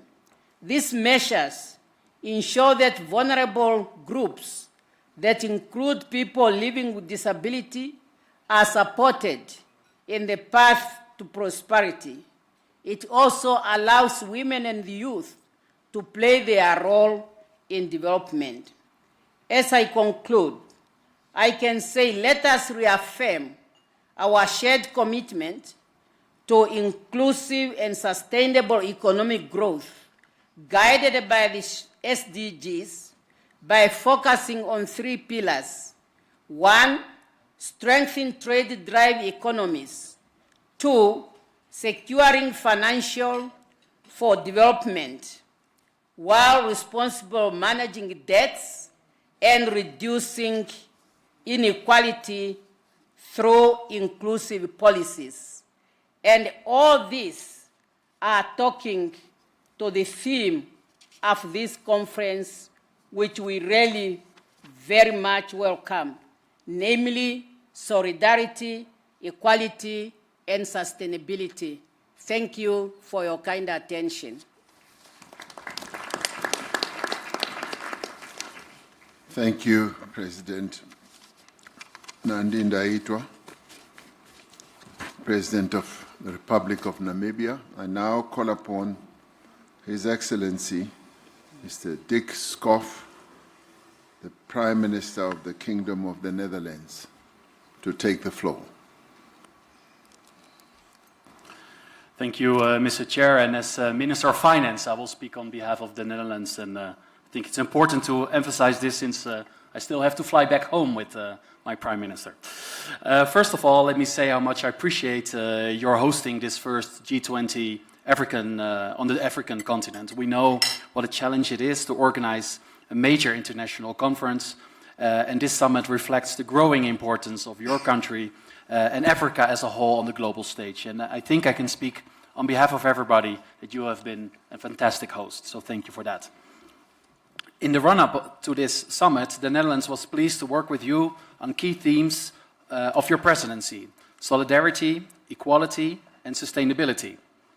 And as the world's 18th largest economy, we greatly appreciate the opportunity to be part of the G20 again this year. I would like to make some brief remarks on 3 topics that all feed into one another: economic growth, debt sustainability, and private capital mobilization. First, it's clear that we need economic growth in order to achieve inclusive and sustainable development. However, the most straightforward and direct way to unlock economic growth is to immediately end Russia's unjust and unprovoked war in Ukraine. Not only is it causing unbearable human suffering, it also continues to have significant negative global economic spillover effects. And it's the real reason scarce resources have to be invested in Ukraine. Only a just and lasting peace can put an end to all this and can guarantee the security of Ukraine and Europe. Second, on debt sustainability, it's a fact that high debt levels stand in the way of growth. Every dollar spent on interest cannot be spent on investing in a stronger economy. So that's why the Netherlands strongly supports the G20's work on debt sustainability. Specifically, we think it's important to continue working on transparency, because that transparency can help boost investors' confidence in borrowing countries, which in turn will stimulate financing for development. And third, we know there are insufficient public funds to tackle the enormous needs of developing countries. So therefore, we need private capital mobilization as well. So I applaud the finance track for the excellent job it has done this year, mapping out new ways to unlock institutional capital for investment in emerging markets. And this includes innovative approaches in the Netherlands to mobilize pension fund capital. It is important that the G20 continues this path. So my appeal, Mr. Chair, is for more international economic cooperation, more transparency, and more private funding. especially when they benefit the world's most vulnerable people.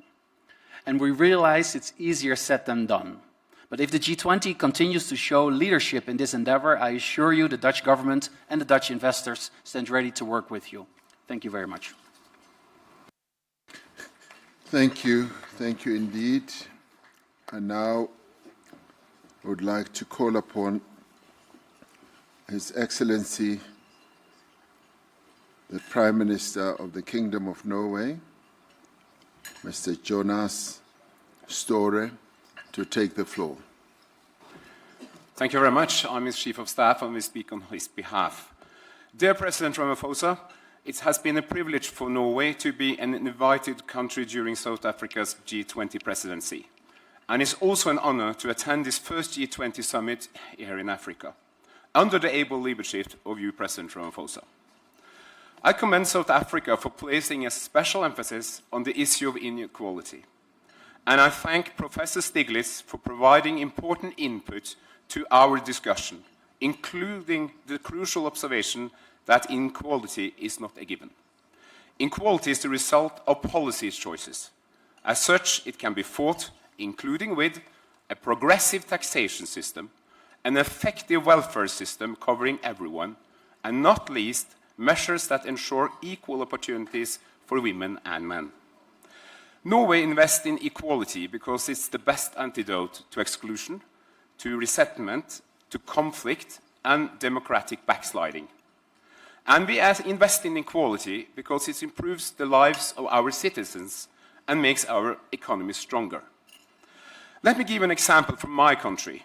Research shows that increase in women's participation in the workforce from the 1970s and onwards has mattered just as much to our economy as our revenues from oil and gas. Rising inequality is a global challenge. It is a factor in almost any issue we are dealing with, from war and climate change to poverty and health. Inequality hampers development. Therefore, we fully support the objectives outlined for the International Panel on Inequality. And we support the central message in the report. Reducing inequality requires more international cooperation. And let me point out 3 priorities. Number 1, we must implement the Compromiso de Sevilla. The comprehensive framework was agreed at the 4th Financing for Development Conference. It provides a roadmap to address many of the issues also raised in the report by Professor Stiglitz. Secondly, we have to make progress on the WTO reform. Rule-based trade is crucial for economic growth and development. Multilateralism matters. It's on us to make sure that the next year's WTO ministerial meeting delivers and that Director General Ngozi has the backing she needs. Third, we should continue to strengthen multilateral development banks. Going forward, they will be the main source of development finance. The G20 plays a special role in making sure that they are fit for the task. Excellencies, Norway is a long-standing friend of Africa. We support the development aspirations of the people, approximately 300 of you here has mentioned, especially the situation in Gaza, Sudan, and Ukraine. We support peace in Ukraine, and no one wants peace more than the Ukrainians themselves. We welcome efforts for peace, but for peace to ensure, it must be just and must be rooted in international law, respect the basic tenets of the UN Charter, and provide for the future security of Ukraine and for the rest of Europe. Thank you so much for your attention.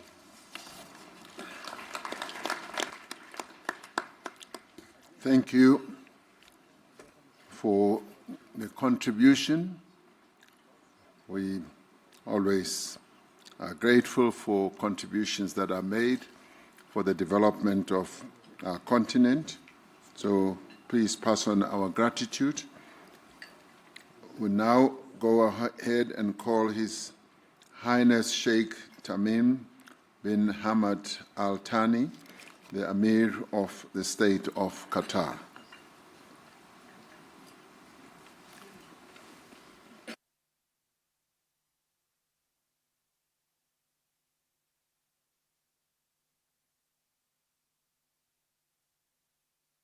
Okay, it doesn't seem like the Sheikh should be in a bilateral somewhere. We will come back to him. I now move on to ask His Excellency, Dr. Julius Maada Bio, the President of the Republic of Sierra Leone and the Chairperson of the Economic Community of West African States, ECOWAS, to take the floor. Thank you very much, Mr. Chair. Your Excellencies, distinguished leaders, ladies and gentlemen, I want to start by congratulating our host for being a great host, especially for the warmth and hospitality that he has extended to us. I now bring you warm greetings from the Economic Community of West African States, ECOWAS. The region is currently celebrating its golden anniversary in recognition of various achievements, but also reflecting on the future of the community. We gather here to make important decisions on trade, finance for development, and the existential debt burden. Excellencies, ladies and gentlemen, trade is not just about goods crossing borders, but about creating opportunities in Africa for over 1.4 billion people and providing opportunities to create employment and wealth. In Africa, we are committed to boosting intra-African trade through effective implementation of the African Continental Free Trade Area, a system that empowers small businesses, connects landlocked communities, and unlocks regional value chains. However, we cannot do it alone. We call on G20 to 1. Reform global trade rules to ensure fair access for African exports. 2. Invest in trade facilitation, digital corridors, and green logistics. 3. Support the full implementation of FTAs, such as the AFCFTA, especially for the effective participation of women and youth entrepreneurs. Excellencies, ladies and gentlemen, development finance must move from charity to strategy. Africa does not lack ambition, but affordable capital. The cost of borrowing for many of our countries is up to 8 times higher for advanced countries. We urge G20 to 1. Scale up concessional finance and blended instruments for climate resilience, digital infrastructure, and urban transformation. 2. Empower national and subnational institutions with direct access to global capital markets. 3. Champion innovative tools like diaspora bonds, carbon credit, and SDG-linked instruments that reflect Africa's realities. Scale up climate finance commitments. Africa contributes, as we all know, less than 4% to global emissions, yet bears the highest climate cost. G20 must support the realization of the 100 billion climate finance pledge and accelerate access to loss and damage fund. To advance global peace and security, the G20 must lead the effort to redress the issues of increasing global poverty, economic inequality, and justice, which feeds global security challenges. G20 must work to evolve a more peaceful world in which prosperity and advancement for all is a global goal.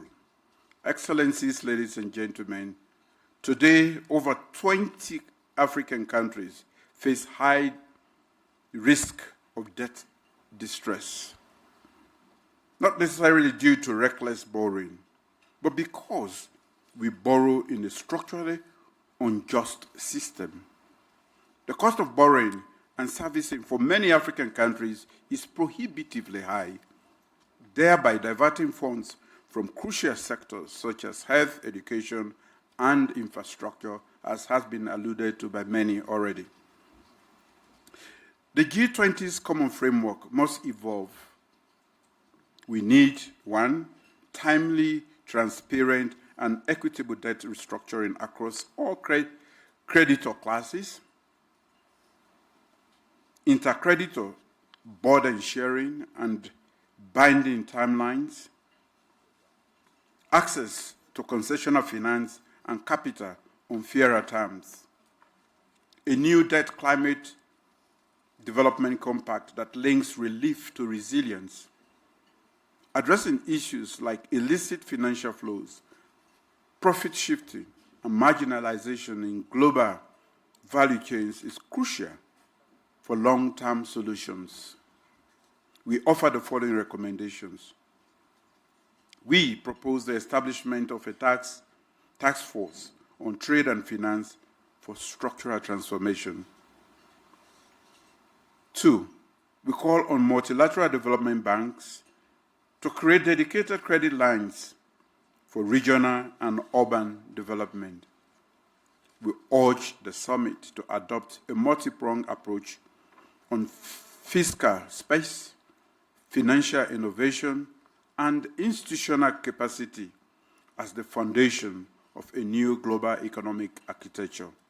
And finally, we call for a recommitment to the multilateral trading system that we are used to. Thank you. Thank you, President Mahadabio. Your Excellencies, I'd like to announce that we will be taking a family photo in about half an hour and 30 minutes. When we have finished the guest country speakers list, which we will finish shortly. Thereafter, we will take a family photo and stretch our legs before we come to listen to the inputs from international organizations. I now call upon His Excellency, Prime Minister and Minister of Finance of the Republic of Singapore, Mr. Lawrence Wong, to take the floor. Thank you, President Ramaphosa. Excellencies, I start by thanking President Ramaphosa and the South African government for the excellent arrangements and for inviting Singapore to this historic G20 Summit, the first time on African soil.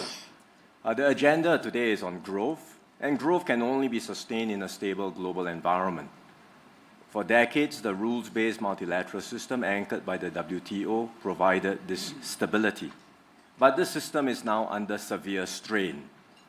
One reason is that the system has been optimized for efficiency in a different era, and it has not caught up with the realities of today's world. Realities like digital trade, as well as the fact that interdependencies are increasingly being seen as vulnerabilities and are open to being weaponized or used as leverage in moments of dispute. Understandably, countries are taking actions to protect themselves and to prioritize resilience and security. Yet, if every nation goes its own way, the global system will unravel even more quickly. And when that happens, everyone will be worse off. And the heaviest burden will fall on the developing nations. So we do need to reform and update the global system to ensure it addresses the strategic realities of our time. First, we must recommit to the core foundations which remain relevant today, and that means upholding international law and the norms and practices that guide state behavior. That is critical to continued peace and stability in the world. Second, we must reform the current system, be it the WTO or other global institutions. We cannot be paralyzed by old ways of doing things. We all have to get behind the urgent reforms that are needed in the WTO so that it becomes more effective and outcome-oriented. We should complement the WTO with flexible multilateral approaches, and that's why Singapore supports minilaterals and plurilaterals, which can serve as important pathfinders towards updating global rules. Third, we should build new partnerships, and as several colleagues have talked about just now, we are making progress with partnerships and dialogues between the CPTPP and ASEAN, as well as the CPTPP and the EU. In fact, 2 days ago, ministers came together and had a very productive trade and investment dialogue covering issues like trade and investment facilitation, digital trade, and supply chain resilience. In the same regard, we should look at ways in which we can bring the free trade areas and the free trade blocs in Africa closer with Southeast Asia and ASEAN. Recently, Singapore also joined with other countries like New Zealand, Switzerland, and the UAE to launch a new framework called the Future of Investment and Trade Partnership that brings together small and medium-sized economies to keep up the momentum of trade liberalization.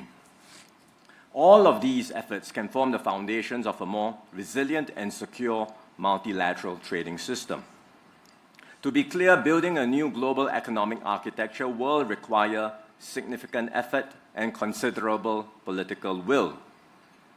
Multiple efforts are already underway, as I described just now. The G20 can and should play a key leadership role in coordinating these efforts, and Singapore stands ready to do our part and work with all members towards this objective. Thank you, Chair. Thank you. Thank you, Prime Minister Wong. I now move on and request His Excellency, the Prime Minister of the Socialist Republic of Vietnam, Mr. Pham Minh Chinh, to take the floor. Thưa ngài Phú Hộ Sa, thưa các nhà lãnh đạo và quý vị đại biểu, tôi xin chúc mừng ngài Tổng thống và chính phủ Nam Phi đã đảm nhận vai trò Chủ tịch G20 năm 2015 và đánh giá cao chủ đề đoàn kết, bình đẳng, phát triển bền vững. Thế giới đang trải qua những thay đổi sâu sắc mang tính thời đại, nhiều vấn đề chưa có tiền lệ mang tính toàn dân, toàn diện và toàn cầu. Trong bối cảnh đó, quản trị toàn cầu cần hướng tới mục tiêu trọng tâm là duy trì hòa bình, ổn định và phát triển bao trùm toàn diện. Nguyên tắc quan trọng nhất là tôn trọng, bình đẳng, cùng có lợi dựa trên luật lệ và thông lệ quốc tế. Đoàn kết, hợp tác, đối thoại nhằm tạo ra sức mạnh, đem lại lợi ích, củng cố niềm tin. Cách tiếp cận xuyên suốt là toàn dân, toàn diện, toàn cầu, đặt con người ở vị trí trung tâm. Với phương châm đoàn kết để có sức mạnh, hợp tác để có lợi ích, đối thoại để có lòng tin, tôi xin đề xuất G20 thúc đẩy 3 cái đảm bảo chiến lược sau đây. Một là đảm bảo ổn định để phát triển trong quan hệ quốc tế, chính trị, thế giới và kinh tế vĩ mô toàn cầu. G20 cần đi đầu xây dựng cơ chế tăng cường đoàn kết, hợp tác quốc tế, tôn trọng lẫn nhau, tìm giải pháp phù hợp giải quyết các xung đột, tạo môi trường thuận lợi cho phát triển.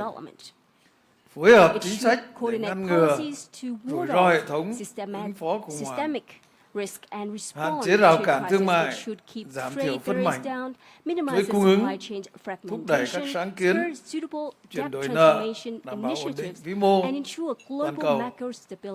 Hai là đảm bảo hệ thống thương mại đa phương dựa trên luật lệ với trung tâm là WTO, hệ thống tài chính toàn cầu cân bằng, minh bạch, cởi mở, quyền tiếp cận bình đẳng về khoa học, công nghệ và tài chính cho phát triển. digitalization and development. Tôi đề nghị G20 policy, tăng cường hợp tác, and đấu G20 tranh to không step up chính trị hóa khoa cooperation học and và resist thương mại. politicization of Hỗ science trợ and các trade, nước đang to phát triển bằng assist cách developing chính sách, countries thương through mại công fair bằng, trade policies hài hòa and lợi ích, harmonized benefits, phát triển hệ and to thống support tài chính hiệu quả development of effective và nâng cao financial năng lực system chuyển đổi and số, enhancement đáp of ứng their tốt hơn yêu cầu digitalization phát triển nhanh capability to better và meet bền the vững needs and for của rapid, các sustainable quốc gia, development of states. thúc đẩy cải The tổ comprehensive toàn diện reform of the WTO để hoạt động should tích be cực, also hiệu quả driven hơn. to enhance its operation. Ba là đảm bảo quản trị Third, toàn cầu to linh hoạt, guarantee the hiệu quả, flexible and effective system tạo of the nên global hệ sinh thái governance cho to phát bring triển about mạnh the mẽ ecosystem trong kỷ nguyên necessary chuyển đổi to số, leap ahead in chuyển the đổi era xanh. of digitalization Tôi mong and green G20 cùng các translation. cơ I chế called đa on the phương G20 tăng and cường đối thoại, multilateral xây dựng institution to khuôn khổ advance quản trị dialogue toàn cầu, and build a hài framework hòa for giữa global kinh tế, governance xã and hội keep the harmony và môi between trường, economic, giữa social, hiện and tại environmental và tương concerns lai, between the present and the công future, bằng, between cân the bằng lợi ích interests of giữa các nền economies kinh tế với nhau, and drive thúc đẩy hợp tác về trí tuệ nhân cooperation tạo, in biến đổi AI, khí hậu, climate phòng change, chống thiên and tai, disaster dịch and bệnh. epidemic response. Thưa quý vị, cố Ladies Tổng and thống gentlemen, Nelson the Mandela quote of từng the nói, late President Nelson chừng nào Mandela, nghèo đói, as long as bất công poverty, và bất bình injustice, đẳng and vẫn gross còn tồn tại inequality trên thế giới, persist in our world, không ai none trong of chúng us ta có can thể thực sự truly rest. nghỉ ngơi. Việt Nam sẵn Vietnam sàng hợp stands tác ready tích cực, to work together bình with đẳng, the cùng G20 có lợi members với các and nước, the international community for G20 a world of và peace, cộng đồng quốc tế vì một thế giới hòa bình, văn minh, thịnh vượng, prosperity, phát triển bền vững sustainable and và bao trùm, inclusive development không để ai that bị leaves bỏ no lại one phía sau, behind, để mọi người so dân that all đều people được may hưởng benefit từ thành quả from the của fruit phát triển of và hội nhập development and quốc tế international sâu rộng, integration. thực chất và hiệu quả. Xin trân trọng Thank you cảm very ơn. much. Thank you very much. Thank you, Prime Minister. I now call upon His Excellency Mr. Sifi Grieb, Prime Minister of the People's Democratic Republic of Algeria, to take the floor. شكرا سيد الرئيس سيريل رامافوزا. اسمحوا لي أولا أن أنقل إليكم تحيات رئيس الجمهورية السيد عبد المجيد تبون الذي شرفني بإلقاء الكلمة التي يوجهها لهذه القمة. هذا نصها. فخامة الرئيس سيريل رامافوزا رئيس جمهورية جنوب أفريقيا، أصحاب الفخامة رؤساء الدول والحكومات، السيدات والسادة الحضور الكريم، يسعدني بداية أن أعرب عن خالص شكري لفخامة الرئيس سيريل رامافوزا على دعوته الكريمة لبلدي للمشاركة في هذه القمة الهامة التي نفخر بانعقادها لأول مرة في أرض إفريقية، مشيدا عاليا بالأولويات والمواضيع المقترحة خلال جلساتها، بما يعكس إدراكا ووعيا كبيرين بحجم التحديات المعقدة التي تواجه عالمنا اليوم على الصعيدين السياسي الاقتصادي، وتؤثر أيما تأثير على التجانس العالمي إن لم يتم التكفل بها بشكل جدي جماعي وسريع. السيد الرئيس، فيما يخص الأولويات المطروحة على طاولة اجتماعنا هذا، اسمحوا لي بالتطرق إلى النقاط التالية. أولاً، تجدد الجزائر الدعوة إلى معالجة عاجلة لمسألة ثقل المديونية وخدماتها على الدول النامية والأكثر فقراً من خلال مقاربة تتضمن مسح جانب منها أو تحويلها إلى استثمارات مباشرة ومجدية في هذه الدول، مع مراعاة ضرورة تصحيح التعقيدات التقنية لمسألة تقييم المخاطر من خلال إصلاحات عميقة تسمح بإيجاد مخرج للدول التي تئن تحت وطأة الديون السيادية. ثانياً، تضم الجزائر صوتها إلى أصوات الدول الداعية إلى إصلاح المنظمات المالية الدولية ضمن مقاربة حوكمة اقتصادية ومالية راشدة من خلال مراجعة آليات اتخاذ القرار بشكل يضمن تمثيلاً عادلاً ومنصفاً وشفافاً للدول النامية والقارة الإفريقية في هيئات تسيير هذه المؤسسات. ثالثاً، إن الجزائر التي ما فتئت ترافع من أجل تعبئة التمويلات الدولية وحشد الموارد لدعم الجهود العالمية لتمكين الدول النامية والدول الأكثر فقراً من وسائل وتكنولوجيات الانتقال نحو استعمال الطاقة الخضراء، تدعو من هذا المنبر إلى تجسيد شراكات ثنائية ودولية في هذا المجال. رابعاً، تؤيد الجزائر جميع المبادرات الرامية إلى الرفع من حجم التمويلات المخصصة للوقاية من المخاطر الكبرى والاستجابة السريعة للكوارث، وتدعو إلى حث المؤسسات المالية والبنوك الدولية للتفكير في آلية تمويل تفعل في حال ما إذا طلبت إحدى البلدان المتضررة ذلك.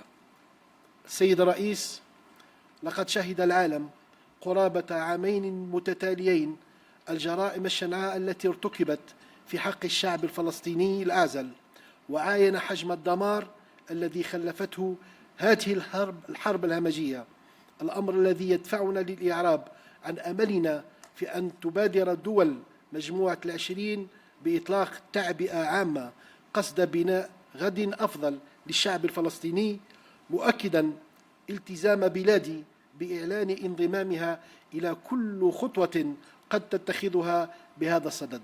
أشكركم على حسن الإصغاء.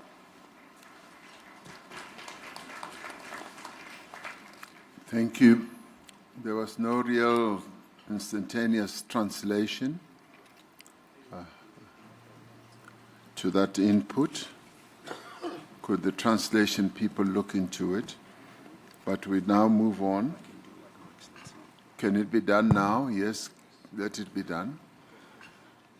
Excellency President Matamela Cyril Ramaphosa, President of the Republic of South Africa, Excellencies, Heads of State and Government, ladies and gentlemen, distinguished guests. I would like to convey to you the greetings of the President of the Republic, Mr. Abdelmajid Tebboune, who entrusted me with delivering his address to this summit as follows. Excellency President Cyril Ramaphosa, President of the Republic of South Africa, Excellencies, Heads of State and Government, ladies and gentlemen, distinguished guests. Permit me to start by expressing my sincere gratitude to His Excellency President Cyril Ramaphosa for his kind invitation to my country to participate in this important summit, the first ever held on African soil, which represents a moment of immense pride for our entire continent.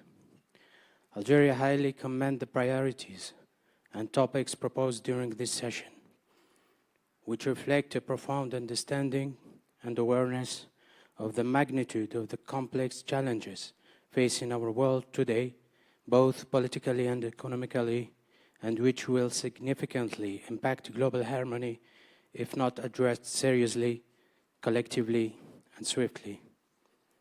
Mr. President, with regard to the priorities put before us in this meeting, allow me to make the following comments. First, Algeria reiterates its call for an urgent solution to the issue of the burden of the debt and its servicing on developing and poorest countries. This solution should include a partial debt write-off or its conversion to direct and viable investments in these countries, while taking into account the need to correct the technical complexities of risk assessment through profound reforms that will provide a way out for countries struggling under the weight of the sovereign debt. Second, Algeria joins the voices of countries calling for the reform of international financial organizations within a framework of sound economic financial governance. This includes reviewing decision-making mechanisms to ensure fair, equitable, and transparent representation for developing countries and the African continent within the governing bodies of these institutions. Third, Algeria, which has consistently advocated for mobilizing international funding and resources to support global efforts to empower developing countries and the poorest nations with the means and technologies of green energy transition, calls for the establishment of bilateral and international partnerships in this field. Fourth, Algeria supports all initiatives aimed at increasing funding allocated to major risk prevention and rapid disaster response, and calls for urging international financial institutions and banks to consider a financing mechanism that can be activated should an affected country request it. Mr. President, for nearly 2 consecutive years, the world has witnessed the heinous crimes committed against the defenseless Palestinian people and has seen the extent of the devastation wrought by this war. This compels us to express our hope that the G20 countries would launch a comprehensive mobilization to build a better future for the Palestinian people, and I reaffirm my country's commitment to supporting any step they may take in this regard. Thank you for your kind attention. Thank you. I'd now like to call upon the Prime Minister of the Arab Republic of Egypt, Dr. Mustafa Medboli, to take the floor. His Excellency. Thank you, Prime Minister. I now would like to request the Vice President of the Federal Republic of Nigeria, Vice President Kashim Shettima, to take the floor and address us. Mr. President, Heads of State and Government, Excellencies, let me at the outset express appreciation to His Excellency President Matameta Cyril Ramaphosa for the warm reception in this beautiful city of Johannesburg. May I further use this opportunity to congratulate him on the successes of the South Africa G20 presidency, including his purposeful leadership in steering the affairs of the group in a number of processes and negotiations which will culminate in a leaders' declaration. Nigeria, as one of the invited guest countries of this year's G20 Summit, commends the concerted efforts of the group in mobilizing action towards accelerated attainment of inclusive sustainable growth, where financing for development is guaranteed and no one or country is left behind. The theme of the Session 1 of the Leaders Summit, Inclusive and Sustainable Economic Growth, leaving no one behind, building our economies, the role of trade, financing for development, and the debt burden is apt and speaks to the challenges of developing countries. The current multilateral framework do not adequately reflect the realities of today's world. Many developing nations continue to face systematic barriers to economic growth, trade, and financial inclusivity. For trade to be truly inclusive, the G20 must take bold steps towards reforming the international financial architecture and global institutions. Only a more equitable and effective system can fairly manage global financial flows, address recurring debt crises, and respond to the needs of all nations, especially those in the global south. Africa cannot realize the positive paradigm shift we seek in its development trajectory without a collective resolve of the G20. Together, we must confront the persistent regional challenges before us, most notably the urgent need for sustainable financing to ensure effective implementation of our developmental priorities. Across many regions, rising debt burdens continue to constrain economic progress and transform local challenges into global vulnerabilities.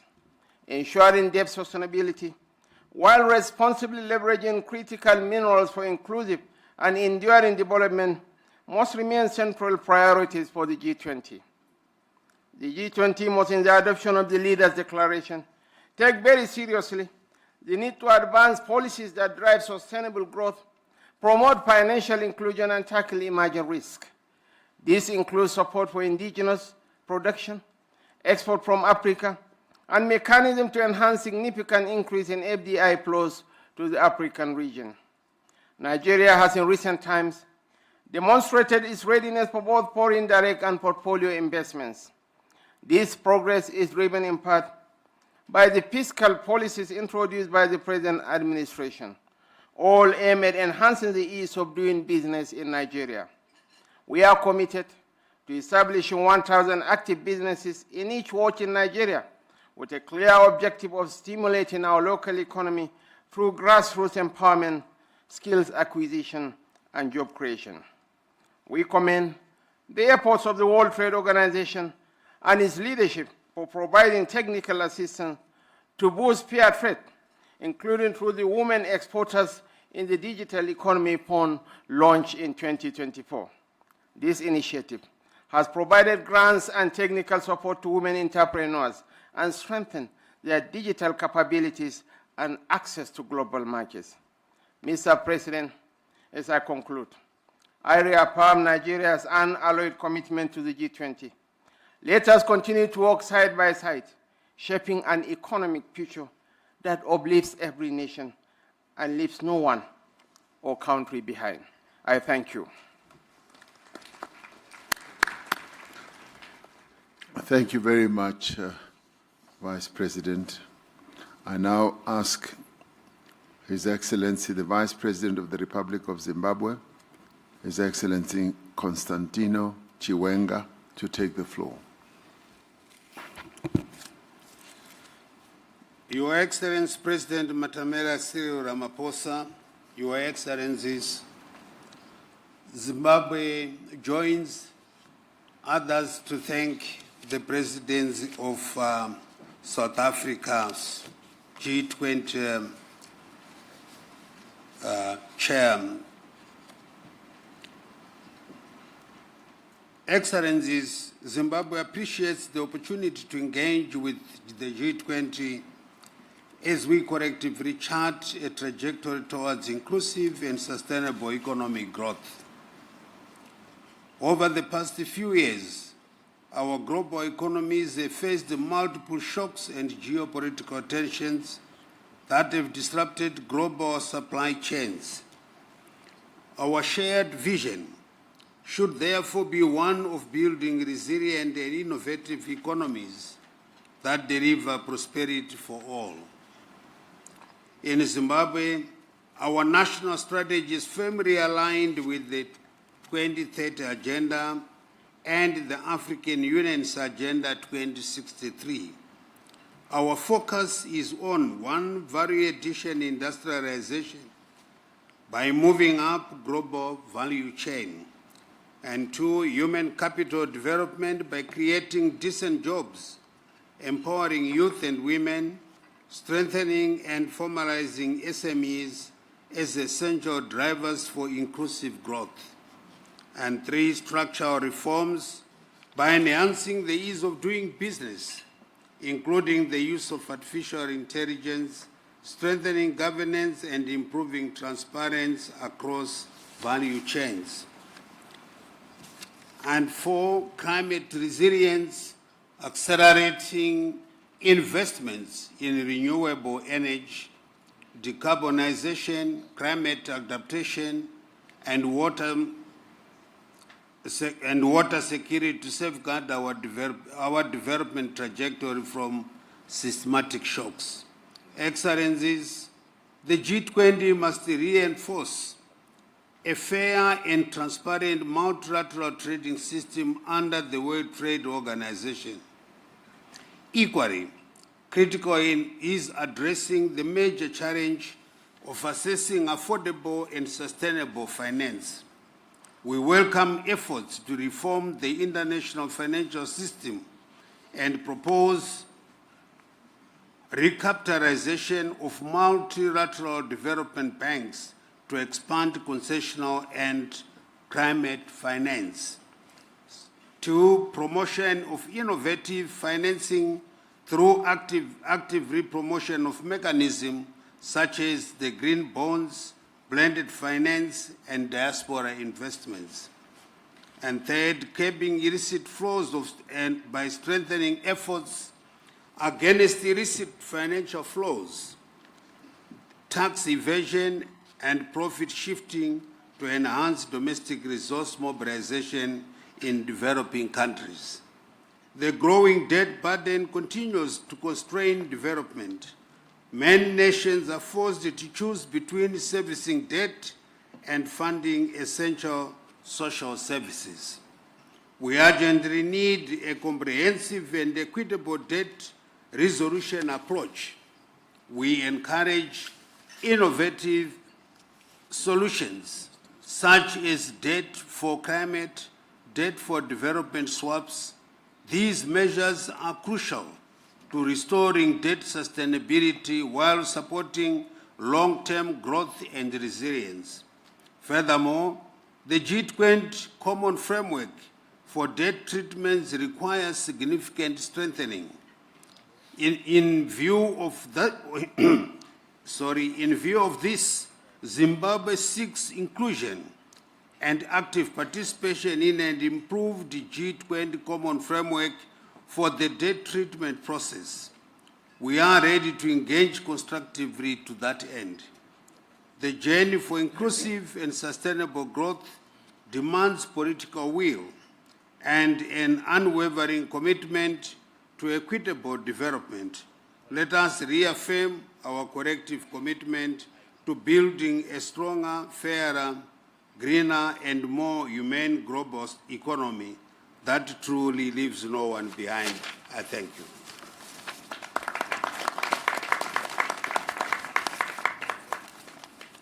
Thank you, Vice President Chiwenga.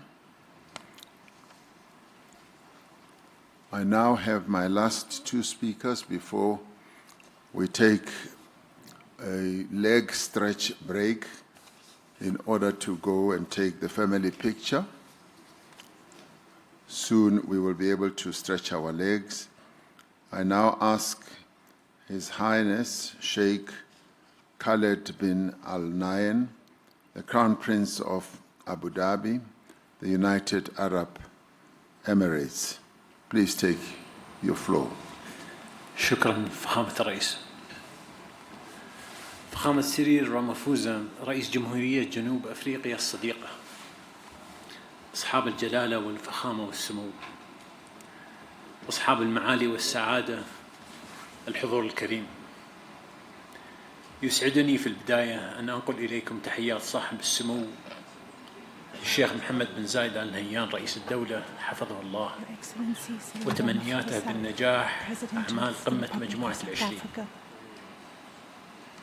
وتقدم بخالص الشكر إلى فخامة الرئيس سيريل رامافوزا على دعوته الكريمة لدولة الإمارات للمشاركة في أعمال مجموعة العشرين لهذا العام. First of all, it is my pleasure to convey to you the greetings of His Highness Mohammed bin Zayed Al Nahyan, President of the United Arab Emirates, along with his sincere wishes for the success of this G20 Summit. السيدات والسادة، يأتي اجتماعنا اليوم ليجسد روح الشراكة العالمية ويدعم ترابط الأسواق والتكامل الاقتصادي بين الدول and to express the UAE's appreciation for the efforts undertaken by the South African presidency in hosting the summit for the first time in مع Africa. شركائها على تعزيز مسار التعاون الاقتصادي العالمي وترسيخ نظام تجاري دولي متوازن Ladies and gentlemen, our meeting today embodies the spirit of global بما partnership, يتيح مشاركة strengthening شاملة collaboration وفعالة between economies across للدول every النامية region of the world. في صياغة The UAE مستقبل continues النظام to work التجاري closely with its العالمي partners to drive global economic مما cooperation. يعزز الوصول We are committed إلى to building أفضل a balanced and الحلول transparent التمويلية international trading system, a لتطوير system that is المشاريع inclusive and التنموية effective, that enables the والاستثمارية participation في مجالات of developing التكنولوجيا countries in shaping المتقدمة the future of global والطاقة trade, والصحة and that والزراعة، ensures access to better مع financing تركيزنا solutions المستمر على to بناء advance القدرات development. ونقل المعرفة وتمكين المجتمعات. In addition to advanced development, ويسرني also اليوم investment projects across أن critical أعلن sectors, عن including إطلاق advanced مبادرة دولة technology, الإمارات energy, health and الذكاء agriculture. الاصطناعي In من أجل addition, the التنمية UAE continues to prioritize building التي capabilities, تخصص transferring مليار knowledge, دولار and empowering أمريكي communities. لتمويل مشاريع الذكاء Today, I الاصطناعي am pleased to announce the launch في of the الدول UAE الأفريقية initiative, AI for Development, بهدف which دعم التنمية allocates $1 الاقتصادية billion والاجتماعية to من خلال finance artificial تعزيز intelligence منظومة projects البنية in التحتية African الرقمية nations, This initiative will strengthen digital infrastructure to support social and economic development, enhancing government services to boost productivity and improving quality of life. نجدد اليوم تأكيد التزام دولة الإمارات العربية المتحدة بالعمل مع جميع شركائها في مجموعة العشرين لترسيخ مسيرة التنمية والازدهار في العالم أجمع. شكرا لكم.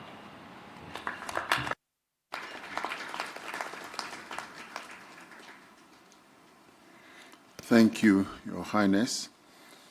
My last speaker in this segment, before we take a break for the family photo, whereafter we will then get international organizations to have their opportunity to speak.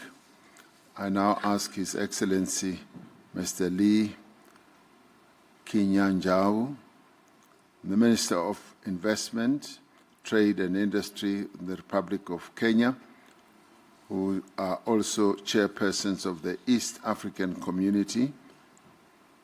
Please go ahead. Thank you, Excellency. I talk on behalf of His Excellency Lee Kinyanjui, the Minister of Trade and Industry. I wish to take this opportunity to thank you for the invitation and the warm reception. So His Excellency President Cyril Ramaphosa, President of the Republic of South Africa and Chair of G20, Excellencies, Heads of State and Government, distinguished guests, ladies and gentlemen, we wish to record our profound appreciation to the South African Presidency of the G20 for its diligent stewardship and unwavering commitment to advancing a more equitable global economic order. We acknowledge the indispensable role that the G20 continues to play in addressing the deep-seated structural constraints confronting developing economies.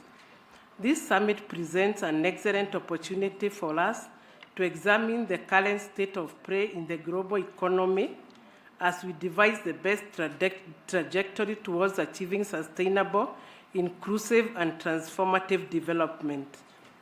In this regard, we wish to express our support for the call to reform the international financial architecture so that it may deliver more substantial, more accessible, and more equitable development financing. As regions, we confirm our readiness to collaborate closely with all the relevant partners to ensure that the East African Community region and the common market for East and Southern Africa and the African continent as a whole are not merely beneficiaries, but full equal participants in the shaping of a more inclusive, sustainable, and representative global economy. Excellencies, ladies and gentlemen, we welcome G20 efforts to advance global disaster risk financing, investment in early warning systems for all, and strengthen capacity building across developing regions. We further support stronger G20 leadership in delivering predictable, adequate, and accessible climate finance for both adaptation and mitigation. This includes honoring existing commitments and developing new fair financing instruments that reflect the needs of vulnerable regions. The East African Community and COMESA remain committed to transforming food systems to become more productive, climate resilient, nutrition sensitive, and inclusive, especially for smallholder farmers, women, and youth. Chair, we stand ready to work with all partners, including G20, to deepen cooperation in agricultural research, seed systems, trade facilitation, storage logistics, while advancing value addition and intra-regional trade to reduce vulnerability to external shocks. I thank you. Well, thank you very much. We will now get the announcements of how the family photo will be taken in the various segments. And thereafter, we will be able to come back, and I'd like to give us 20 minutes to have the photo taken, and thereafter come back so that we can resume the whole process of getting our international organizations to take the platform. So we will get the announcements now. Your Excellencies, we now invite you to the family photo, which will be done in 2 phases. The first photo will only include G20 members. Thereafter, for the second photo, we will invite every other invited guest and international organization on the family photo stage. Kindly note that in the first row will be G20 members, the second guest countries, and the third, international organizations. Excellences, nous vous invitons à la photo de famille qui aura lieu en 2 étapes. En premier lieu, les pays membres seulement. En deuxième, tous les autres participants seront invités à rejoindre les pays membres. Au premier rang, les pays membres du G20. Au deuxième, les pays invités. Au troisième, les organisations internationales. Je vous remercie.